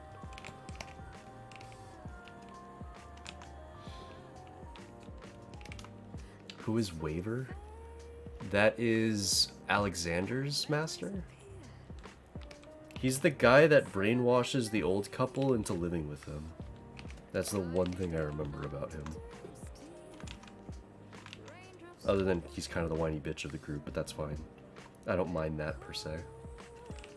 It's just, you know, that whole brainwashing an innocent an innocent elderly couple to thinking that you're their son or grandson, I don't remember which one, so that you can live with them rent-free. Kind of fucked up, not gonna lie to you. That's kind of insanely messed up. Now again, he is like the morally best of all the masters, but still. Saber in Fate Route does mention he was an awful person, which conflicts with Shiro's view of him. Oh, interesting. Because she doesn't really talk about him in Unlimited Blade Works, at least.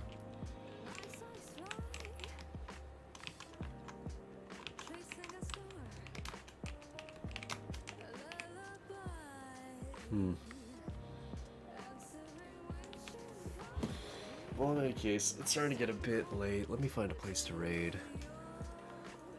Oh, you know what? It looks like 68 streaming on Twitch.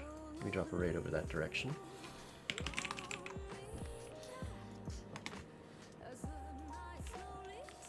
There we go. If you guys want to follow me on all my social media, you can find it right there in the chats, Twitter, Pixiv, Instagram. If you have an account on one of these websites, I greatly appreciate the support. Discord if you want to know when we go live or pick up your sub benefits. Merch store if you want to pick up any Boob Mouse Pads posters, stickers, wall scrolls, desk mats. They're all going to be on their way. New stuff coming very, very soon, so keep your eyes peeled.